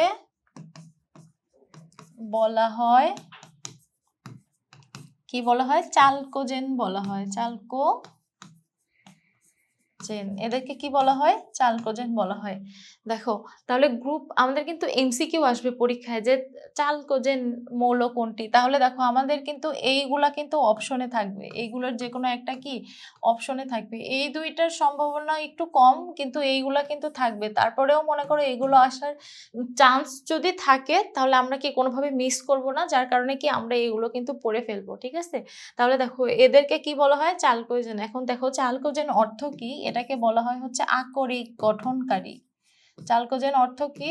এটার অর্থ হচ্ছে আকরিক গঠনকারী। ঠিক আছে, এটাকে কি বলা হয়? আকরিক গঠনকারী। তারপরে দেখো গ্রুপ 15 এর যে মৌল আছে, গ্রুপ 15 এর যে মৌল আছে সেখানে কি কি আছে দেখো, সেখানে আছে হচ্ছে নাইট্রোজেন, নাইট্রোজেন আছে, তারপরে হচ্ছে তোমার আছে ফসফরাস, তারপরে আছে হচ্ছে নাইট্রোজেন, ফসফরাস, আর কি যেন আছে, নাইট্রোজেন, ফসফরাস ও আর্সেনিক, অ্যান্টিমনি। দেখো তারপরে আছে হচ্ছে আর্সেনিক, অ্যান্টিমনি। যাই হোক এই দুইটা অন্তত পড়লেই হবে। গ্রুপ 15 এর মৌল, এদেরকে কি বলা হয়? দেখো এদের যোজনী কিন্তু 3, 5, তবে ম্যাক্সিমাম ক্ষেত্রে যোজনী কত ইউজ করবো আমরা? 3, অর্থাৎ আমরা 3 দিয়ে করলেই আর কি আমরা এখন আপাতত সবকিছু সলভ করতে পারবো। যাই হোক দেখো এদেরকে কি বলা হয়? এদেরকে বলা হয় নিকটোজেন। কি বলা হয়? নিকটোজেন। এখন দেখো নিকটোজেন অর্থ আবার কি? নিকটোজেন অর্থ হচ্ছে শ্বাসরোধকারী। কি? শ্বাসরোধকারী। ঠিক আছে, নিকটোজেন অর্থ কি? শ্বাসরোধকারী। অর্থাৎ দেখো এই নাইট্রোজেনের কথা যদি চিন্তা করো, নাইট্রোজেন কিন্তু বিষাক্ত না, অর্থাৎ নাইট্রোজেন গ্যাস কিন্তু ওরকম বিষাক্ত না, কিন্তু ধরো আমাদের প্রকৃতিতে যখন বিশুদ্ধ নাইট্রোজেনের মানে বিশুদ্ধ নাইট্রোজেন যখন আমাদের পরিবেশে আর কি বেড়ে যাবে, তখন কি হবে? মানুষের কি অক্সিজেনের কি হবে? অভাব বোধ হবে। আর মানুষের যখন অক্সিজেনের অভাব বোধ হবে তখন কি আমাদের শ্বাস রোধ হয়ে আসবে না, অর্থাৎ আমরা কি নিঃশ্বাস নিতে পারবো না। যার কারণে কি এই আঙ্গিক থেকে কি বলা হয়? এদেরকে কি বলা হয়? নিকটোজেন বলা হয়। অর্থাৎ এদেরকে শ্বাসরোধকারী মৌল বলা হয়। ঠিক আছে, দেখো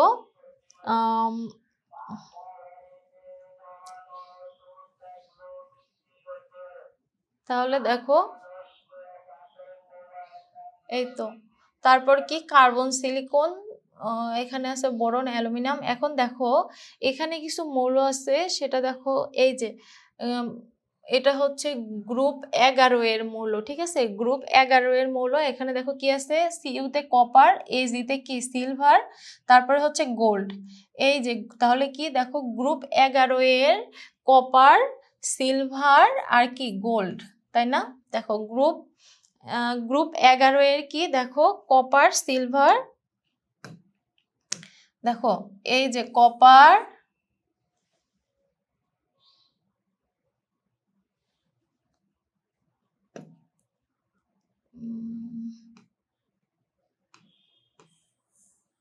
দেখো এই যে কপার, তারপরে সিলভার, তারপরে কি গোল্ড, এগুলোকে কি বলা হয়? এগুলোকে বলা হয় মুদ্রা ধাতু। কি বলা হয়?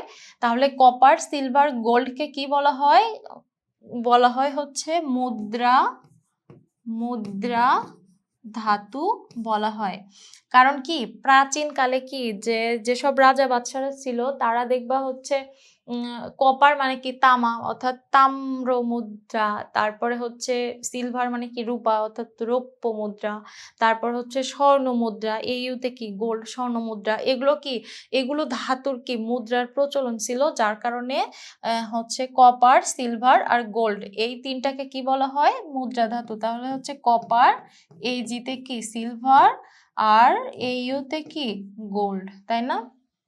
অর্থাৎ এটা কি এজি কেন ব্যবহার করা হয় এগুলো কিন্তু আমি পদার্থের গঠনে কিন্তু আমি সব বলে দিছি। এটা কি ওয়ারাম, অর্থাৎ এদের ল্যাটিন নাম থেকে আসে। এজি কে আর্জেন্টাম, অর্থাৎ কি সিলভার, তাই না?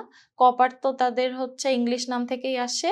যাই হোক এইগুলা সবকিছুই কিন্তু মাথায় রাখবা। তাহলে এটা হচ্ছে গ্রুপ 11টা কি, এটা হচ্ছে মুদ্রা ধাতু। ঠিক আছে, এখন মুদ্রা ধাতু, তারপর হচ্ছে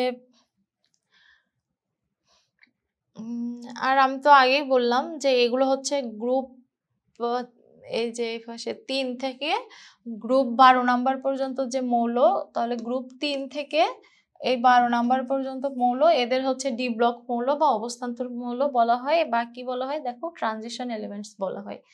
ঠিক আছে, এগুলো মাথায় রাখবা। ডি ব্লক মৌল সম্পর্কে তোমাদের এসএসসি তে আছে কি না, তবে এইচএসসি তে অনেক ডিটেইল আছে ডি ব্লক মৌল বা অবস্থান্তর মৌল। এখন দেখো এই অবস্থান্তর মৌলগুলোর যে বৈশিষ্ট্য আছে, অর্থাৎ গ্রুপ 3 থেকে 12 পর্যন্ত এদেরকে কি বলা হয়, এদেরকে বলা হয় অবস্থান্তর মৌল। কি বলা হয়? অবস্থান্তর মৌল। এদেরকে বলা হয় অবস্থান্তর মৌল। এই অবস্থান্তর মৌলগুলো কি করে, এরা হচ্ছে রঙিন যৌগ গঠন করে। কি করে? অবস্থান্তর মৌল, এদের যে বৈশিষ্ট্য আছে এরা কি করে, এরা রঙিন যৌগ বা কি জটিল যৌগ গঠন করে। জটিল যৌগ গঠন করে। তারপরে এরা কি করে, এরা আরেকটা যে কাজ করে সেটা কি করে, এরা বিভিন্ন বিক্রিয়ায়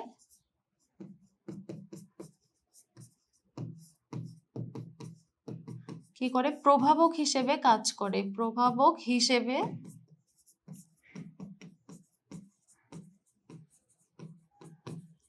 এরা কি করে, বিভিন্ন বিক্রিয়ায় প্রভাবক হিসেবে কাজ করে। দেখো প্রভাবকের আরেকটা নাম আছে, সেটাকে কি বলা হয়, অনুঘটক। কি বলা হয়? অনুঘটক।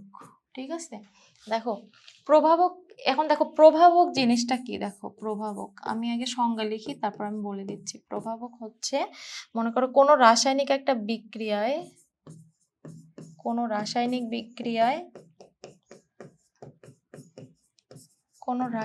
বিক্রিয়ায় উপস্থিত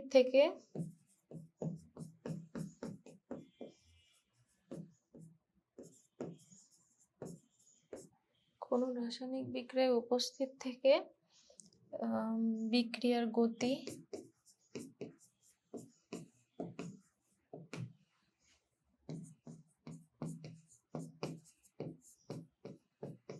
হ্রাস বা বৃদ্ধি করে, কিন্তু বিক্রিয়া শেষে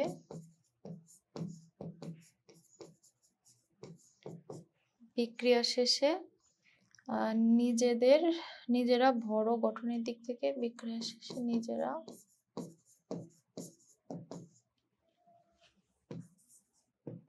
ভর ও গঠনের দিক থেকে কি থাকে, অপরিবর্তিত থাকে।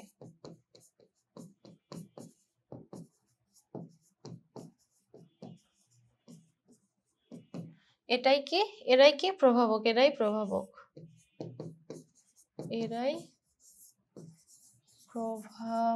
ঠিক আছে, দেখো এখন দেখো কোন একটা রাসায়নিক বিক্রিয়ায় কি করে, প্রভাবক গুলো কি উপস্থিত থেকে সেই বিক্রিয়ার গতি কি হ্রাস করে বা কি বৃদ্ধি করে।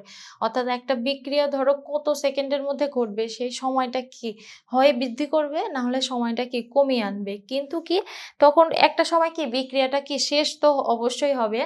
যখন ওই বিক্রিয়াটা শেষ হবে তখন কি করবে, নিজেদের অর্থাৎ যারা প্রভাবক হিসেবে যারা কাজ করবে, ঠিক আছে, দেখো নিকেল কিন্তু একটা প্রভাবক হিসেবে কাজ করে।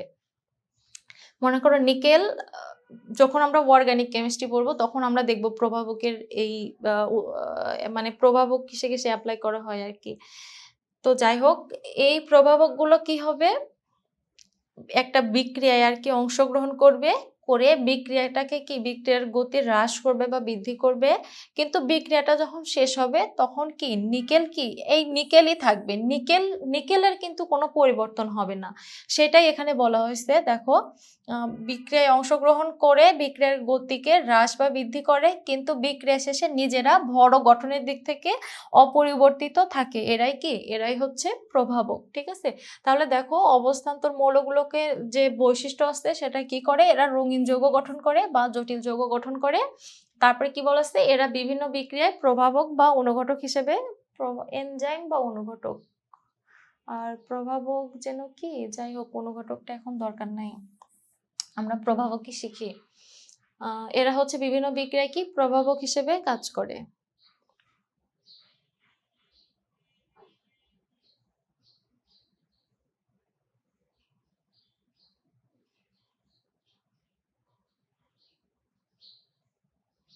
এনজাইম অনুঘটক প্রভাবক মেবি সেম, যাই হোক।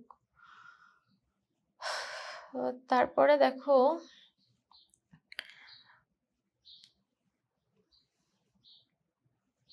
এখন দেখো আমরা একটা নতুন জিনিস শিখবো, সেটা হচ্ছে পর্যায় সংখ্যা,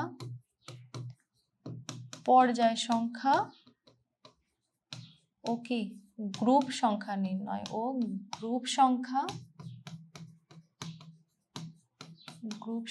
নির্ণয়। কি শিখবো, পর্যায় সংখ্যা আর কি গ্রুপ সংখ্যা নির্ণয় করা শিখবো। এখন দেখো প্রথমে কি শিখবো, পর্যায় সংখ্যা নির্ণয় করা। প্রথমে শিখবো হচ্ছে পর্যায় সংখ্যা কিভাবে আমরা বের করব। দেখো পর্যায় সংখ্যা কিভাবে নির্ণয় করব, দেখো আমি যখন কোন একটা মৌলের ইলেকট্রন বিন্যাস করব, দেখো আমি সোডিয়ামের ইলেকট্রন বিন্যাস করলাম, সোডিয়াম 11 নম্বর মৌল, তাই না। দেখো 1s2 2s2 2p6 3s1। দেখো তাহলে আমাকে যখন কোনো একটা মৌলের পর্যায় সংখ্যা বা গ্রুপ সংখ্যা নির্ণয় করতে বলবে, ধরো আমাকে একটা মৌল দিল সোডিয়াম, যে কোনো একটা মৌল দিতে পারে, আমাকে দিতে পারে অক্সিজেন, অক্সিজেন কত 8 নাম্বার মৌল, তাই না। দেখো 1s2 2s2 2p6, তাই না। এটা হচ্ছে সরি 2p4,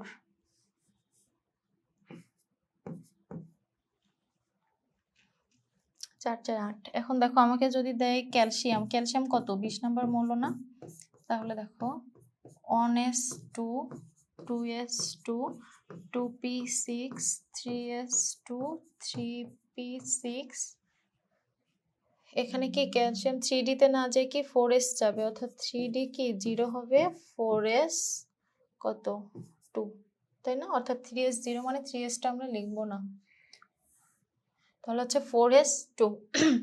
তাহলে দেখো এই যে আমরা কি আমাকে মনে করো এই তিনটা মৌলই দেওয়া আছে, বলছে এদের কি পর্যায় সংখ্যা বের করো, অর্থাৎ পর্যায় সংখ্যা, অর্থাৎ এরা হচ্ছে কয় নাম্বার পর্যায়ে অবস্থিত। পর্যায় সংখ্যা নির্ণয় মানে কি পর্যায় সংখ্যা নির্ণয় বা কি কত নাম্বার পর্যায়ের মৌল, এরা কত নং পর্যায়ে অবস্থিত, এটাই আমাকে বের করতে হবে। ঠিক আছে, কত নং পর্যায়ে অবস্থিত। এখন দেখো এইটার কি সর্বশেষ শক্তি স্তরটা দেখো তো কত নাম্বার শক্তি স্তর, দেখো 3 নাম্বার শক্তি স্তর না।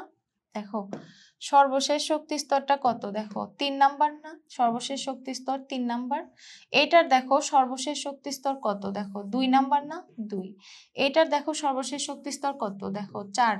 ঠিক আছে, অর্থাৎ প্রধান শক্তি স্তর আমরা দেখব, আমরা যখন পর্যায় সংখ্যা নির্ণয় করব তখন কি সর্বশেষ যে প্রধান শক্তি স্তরটা আমরা সেটা খেয়াল করব। দেখো তাহলে দেখো এটার কত 3, তাহলে সোডিয়ামের পর্যায় সংখ্যা কত, দেখো 3। আমি দেখো পর্যায় সারণী থেকে যদি দেখাই, দেখো সোডিয়াম, দেখো এই যে দেখো সোডিয়াম কিন্তু এই যে 3 নাম্বার পর্যায়ের মৌল, দেখছো। তারপরে দেখো আমরা কিন্তু অক্সিজেনের পর্যায় সংখ্যা বের করছি, যেটা কি ছিল, যেটা ছিল কত 2। দেখো অক্সিজেন কিন্তু এই যে এখানে এই যে 2 নাম্বার পর্যায়ে কিন্তু অবস্থিত, দেখছো। দেখো ক্যালসিয়ামের করছি, দেখো ক্যালসিয়াম 20 নাম্বার মৌল, দেখো ক্যালসিয়ামের কিন্তু 4s2 আসছে শেষে, তাই না। দেখো তাহলে ক্যালসিয়াম কিন্তু এই যে 4 নাম্বার পর্যায়ে, কিন্তু এই যে 4 নাম্বার পর্যায়ে কিন্তু বসে গেছে। তাহলে পর্যায় সংখ্যা কিন্তু আমরা এখন ইজিলি বের করতে পারবো। কিভাবে বের করব, তাহলে কিভাবে বের করব? ইলেকট্রন বিন্যাস করব, করার পরে দেখব যে একদম শেষের প্রধান শক্তি স্তরের সংখ্যাটা কত। ঠিক আছে? তাহলে প্রধান শক্তি স্তরের সংখ্যা যত হবে সেটাই কি সেই মৌলের পর্যায় সংখ্যা। তাহলে আমি এখানে লিখে দেই। তাহলে পর্যায় সংখ্যা হচ্ছে সর্ববহিস্থ প্রধান শক্তি স্তরের সংখ্যাই সর্ববহিস্থ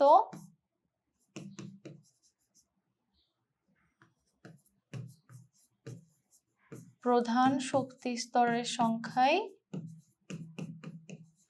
সর্ববহিস্থ প্রধান শক্তি স্তরের সংখ্যাই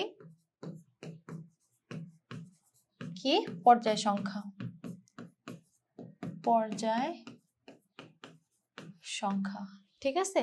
এখন দেখো, এখন আমরা কি নির্ণয় করা শিখবো? এখন শিখবো হচ্ছে আমরা গ্রুপ নির্ণয় করা। হ্যাঁ, দেখো গ্রুপ নির্ণয়।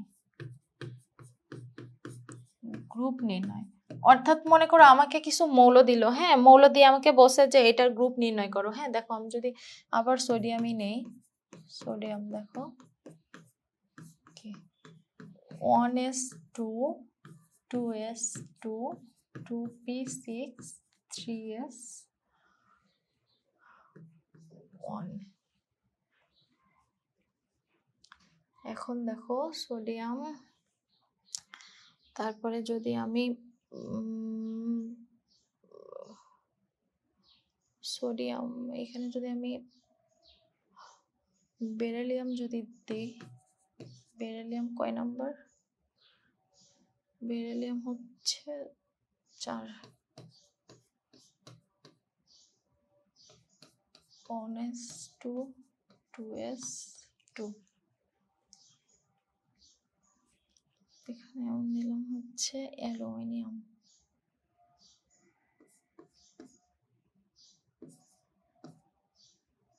13 নম্বর 1s2 2s2 2p6 3s2 4s on, এটা হচ্ছে অ্যালুমিনিয়াম।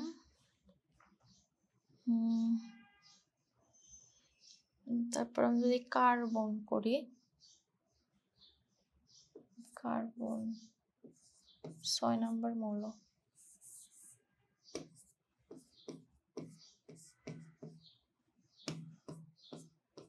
s2 2s2 2p2। দেখো খেয়াল করো, আমাকে মনে করো এই তোমার বেরিলিয়াম বা সোডিয়াম দেওয়া আছে বা অ্যালুমিনিয়াম বা কার্বন কিছু একটা দেওয়া আছে, দিয়ে বলছে কি যে এর গ্রুপ সংখ্যা নির্ণয় করো, অর্থাৎ বেরিলিয়াম কত নাম্বার গ্রুপের মৌল বা সোডিয়াম কত নাম্বার গ্রুপে অবস্থিত বা অ্যালুমিনিয়াম কত নাম্বার গ্রুপে অবস্থিত। এইভাবে আমাকে প্রশ্ন করলে আমরা দেখো কিভাবে বের করব। দেখো এখানে দেখো সর্বশেষ শক্তি স্তর কোনটা? দেখো 2। এখানে সর্বশেষ শক্তি স্তর কোনটা দেখো তো? সর্বশেষ শক্তি স্তর কত? 2 নাম্বার শক্তি স্তর না সর্বশেষ শক্তি স্তর? এখানে দেখো, এখানে সর্বশেষ শক্তি স্তর কত? 3 নাম্বার শক্তি স্তর, তাই না? দেখো এখন দেখো এই সর্বশেষ শক্তি স্তরে কি আমরা গ্রুপ নির্ণয়ের ক্ষেত্রে কি নিয়ে আসবো? উপশক্তি স্তর নিয়ে আসবো। তাহলে উপস্তর কোনটা আছে? দেখো উপশক্তি স্তর কি আছে? দেখো এস আছে, তাই না? এখানে দেখো উপশক্তি স্তর কি আছে? এস। এখানেও কি আছে? সর্ববহিস্থ শক্তি স্তরে উপশক্তি স্তর কি আছে? দেখো এস আছে, তাই না? এখন দেখো যখন আমার যখন ইলেকট্রন বিন্যাসের পরে যখন প্রধান শক্তি স্তরে উপশক্তি স্তর যখন শুধু এস আসবে, কি শর্ত কি? দেখো গ্রুপ নির্ণয়ে যখন কি প্রধান শক্তি স্তরের উপশক্তি স্তর শুধুমাত্র কি এস আসবে, কি আসবে? শুধুমাত্র যখন এস আসবে, দেখো সর্ববহিস্থ শক্তি স্তরে যখন শুধু এস অরবিটাল আসবে, তাহলে আমি কি লিখবো? দেখো সর্ববহিস্থ শক্তি স্তরে যখন শুধু কি শুধু এস অরবিটাল আসবে বা এস উপশক্তি স্তর বা এস অরবিটাল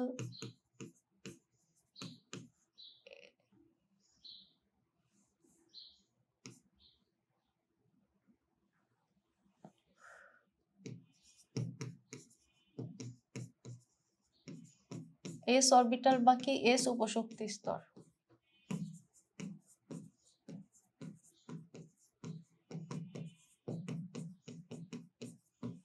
আসবে, তখন কি হবে, তখন ওই অরবিটালের মোট ইলেকট্রন সংখ্যায় কি হবে, আসলে ওই অরবিটালের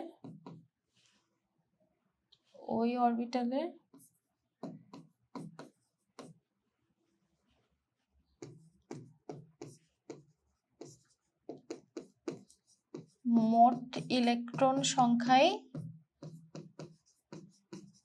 তার কি হবে, তার গ্রুপ সংখ্যা, তার গ্রুপ সংখ্যা।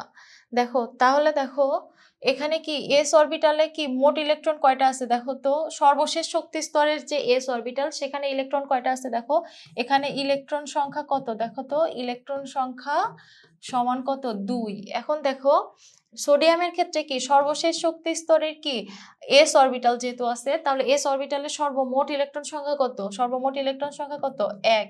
তাহলে দেখো বেরিলিয়াম তাহলে কত হবে, 2 নাম্বার গ্রুপের মৌল, কত গ্রুপ 2 নং গ্রুপ, সোডিয়াম কি হবে 1 নং গ্রুপের মৌল। এখন দেখো আমরা পর্যায় সারণীতে যদি যাই, দেখো বেরিলিয়ামকে যদি আমরা দেখি, দেখো এই যে বেরিলিয়াম কত দেখো, এই যে 2 নাম্বার গ্রুপে অবস্থিত, সোডিয়াম কত নাম্বার দেখো, এই 1 নাম্বার গ্রুপে অবস্থিত, তাই না, দেখো দেখছো। তাহলে দেখো তাহলে আমাদের শর্ত কি, তাহলে দেখো গ্রুপ নির্ণয়ের ক্ষেত্রে আমাদের শর্ত কি, যদি সর্বশেষ শক্তি স্তরে শুধু এস উপস্তর যদি আসে, তাহলে কি সর্ববহিস্থ শক্তি স্তরে, যখন সর্ববহিস্থ শক্তি স্তরে শুধু এস অরবিটাল আসবে তখন কি ওই অরবিটালের মোট ইলেকট্রন কি তার গ্রুপ সংখ্যার সমান। কিন্তু দেখো এখানে দেখো, এখানে কি সর্ববহিস্থ শক্তি স্তর কি এস আর পি মিলে গঠিত হয়েছে না, কার্বনের ক্ষেত্রে দেখো সর্ববহিস্থ শক্তি স্তর কি এস আর পি মিলে, তাই না।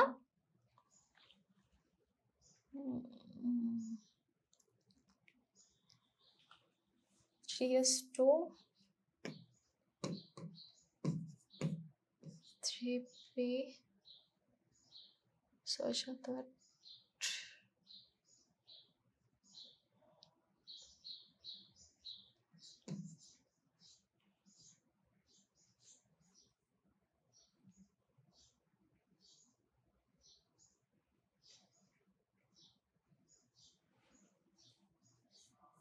কি করি সরি 10 12 একে 13, যাই হোক। দেখো আমরা কার্বনেরটা দেখতেছিলাম, দেখো কার্বনের কি সর্ববহিস্থ শক্তি স্তর কি দেখো 2 নাম্বার, প্রধান শক্তি স্তর কত n সমান কত, n সমান 2। এখন দেখো এই প্রধান শক্তি স্তরটা কি এস আর পি তে কি বিভক্ত হয়ে গেছে, তাই না। এখন দেখো যখন আমার সর্ববহিস্থ শক্তি স্তরে যখন এস আর পি দুইটা উপশক্তি স্তরই যখন থাকবে, দেখো এখানে কি শুধু এস এই শেষ হয়ে গেছে, তাই না।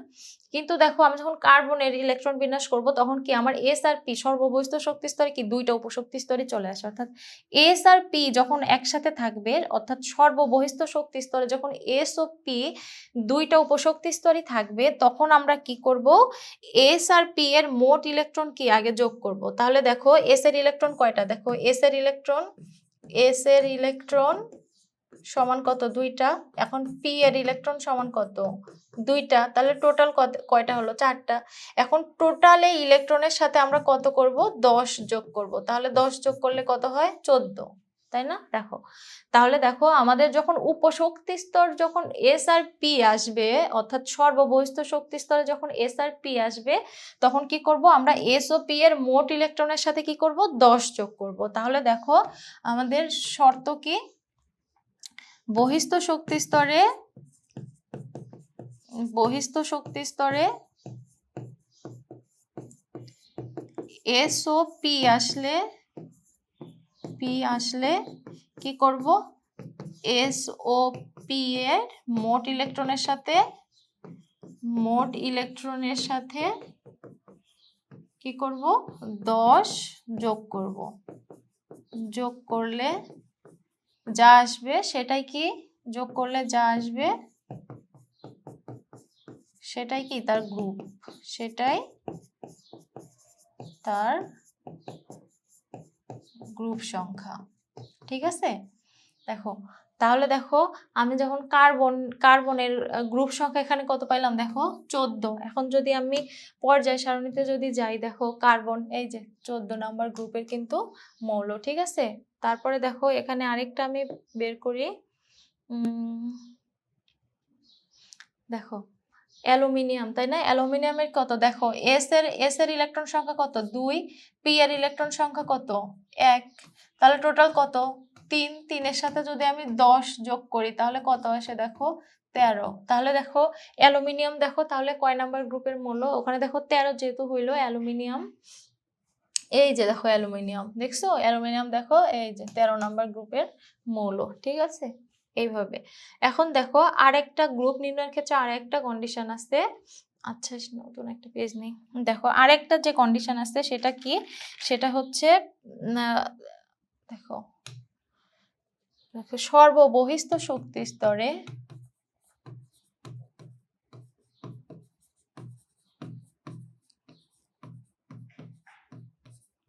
সর্ববহিস্থ শক্তি স্তরে এস অরবিটাল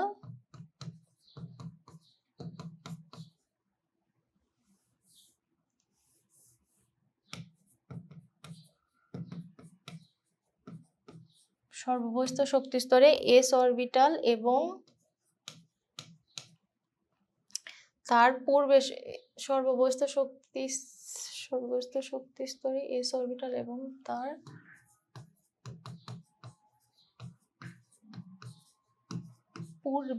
পূর্বের মানে কি আগের, তাই না, এবং তার পূর্বের শক্তি স্তরে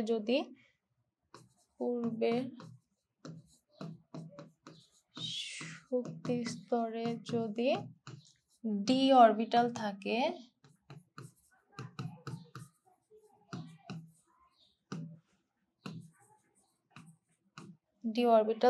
তাহলে কি এস প্লাস ডি, অর্থাৎ কি এস ও ডি এর মোট ইলেকট্রন, এস ও ডি অর্থাৎ এস ও ডি এর মোট ইলেকট্রন সংখ্যাই হবে কি হবে তার গ্রুপ সংখ্যা,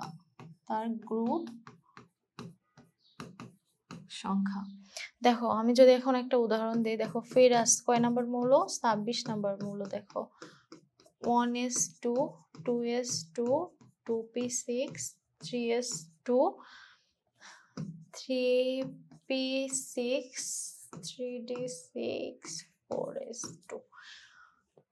দেখো এখন দেখো এখানে দেখো এখানে আমি কি বলছি, যদি সর্ববহিস্থ শক্তি স্তরে যদি এস অরবিটাল থাকে, দেখো সর্ববহিস্থ শক্তি স্তর কি 4 নাম্বার শক্তি স্তর, এন সমান কত 4, অর্থাৎ প্রধান শক্তি স্তর কত এখানে 4, তাই না, তাহলে এর পর্যায় সংখ্যা কত হবে 4।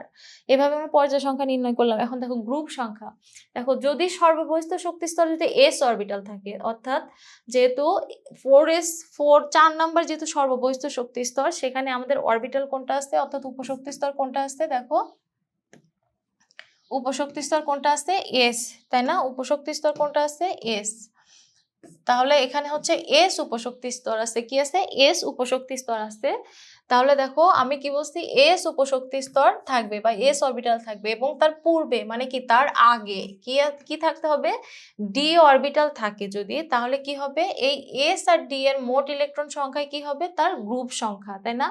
এখন দেখো তাহলে হচ্ছে ডি এর ইলেকট্রন কত 6, ডি এর ইলেকট্রন কত 6 আর এস এর ইলেকট্রন কত 2, তাহলে টোটাল কত হইলো 8।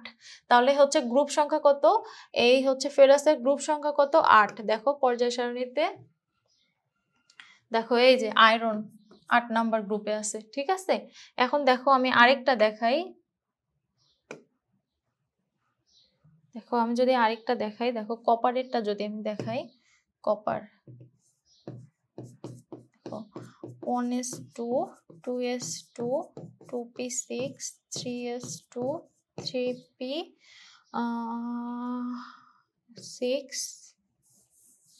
3p6 3d10 4s1। তাহলে এটা আমি এভাবে করছি, দেখো 6 + 2 = কত 8। নং গ্রুপ। আর 4 নং কি হবে? পর্যায়। দেখো এটার ক্ষেত্রে কি সর্ববহিস্থ শক্তি স্তরের কি সংখ্যাই কি পর্যায় সংখ্যা? তাহলে দেখো এটা হচ্ছে পর্যায় সংখ্যা কত হবে? পর্যায় নং হবে কত? 4। এখন দেখো গ্রুপ সংখ্যা আমাকে নির্ণয় করতে বলছে, তাহলে সর্ববহিস্থ শক্তি স্তরে কি আছে? s অরবিটাল আছে। তাহলে s অরবিটাল যদি থাকে তাহলে তার ইলেকট্রন প্লাস কি তার আগে যদি d অরবিটাল থাকে, মাঝখানে কোনো পিটি থাকবে না, কি থাকবে? ডি অরবিটাল যদি থাকে তাহলে ডি অরবিটালের ইলেকট্রন সংখ্যা কত? 10। তাহলে টোটাল কত? 11। তাহলে দেখো কপার কত নাম্বার মৌল? 29 নাম্বার মৌল। দেখো কপারের গ্রুপ সংখ্যা কত? 11 নং গ্রুপ। ঠিক আছে, তাহলে দেখো পর্যায় সারণীতে যদি মিলাই দেখো তাহলে কি আসে? কপার হচ্ছে এই যে কপার 11 নাম্বার গ্রুপের মৌল। ঠিক আছে, তাহলে এইভাবে কি আমরা নির্ণয় করি? পর্যায় সংখ্যার গ্রুপ সংখ্যা কিন্তু আমরা এইভাবেই নির্ণয় করি।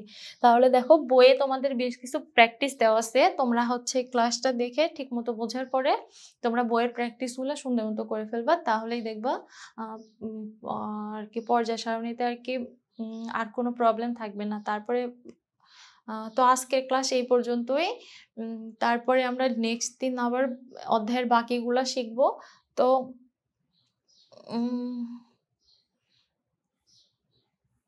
আজকে যা পড়ালাম আপাতত এগুলোই ঠিক মতো দেখবা, একদম খুবই ভালো মতো শিখবা, কারণ পর্যায় সারণী না শিখলে কিন্তু অন্য কোনো কিছুই মানে যখন আমরা রাসায়নিক বন্ধন করব তখন কিন্তু আমাদের এই মৌলগুলো সম্পর্কে কিন্তু একদম হিউজ ধারণা থাকতে হবে। ঠিক আছে, তাহলে সবাই ভালো থাকবা। আল্লাহ হাফেজ।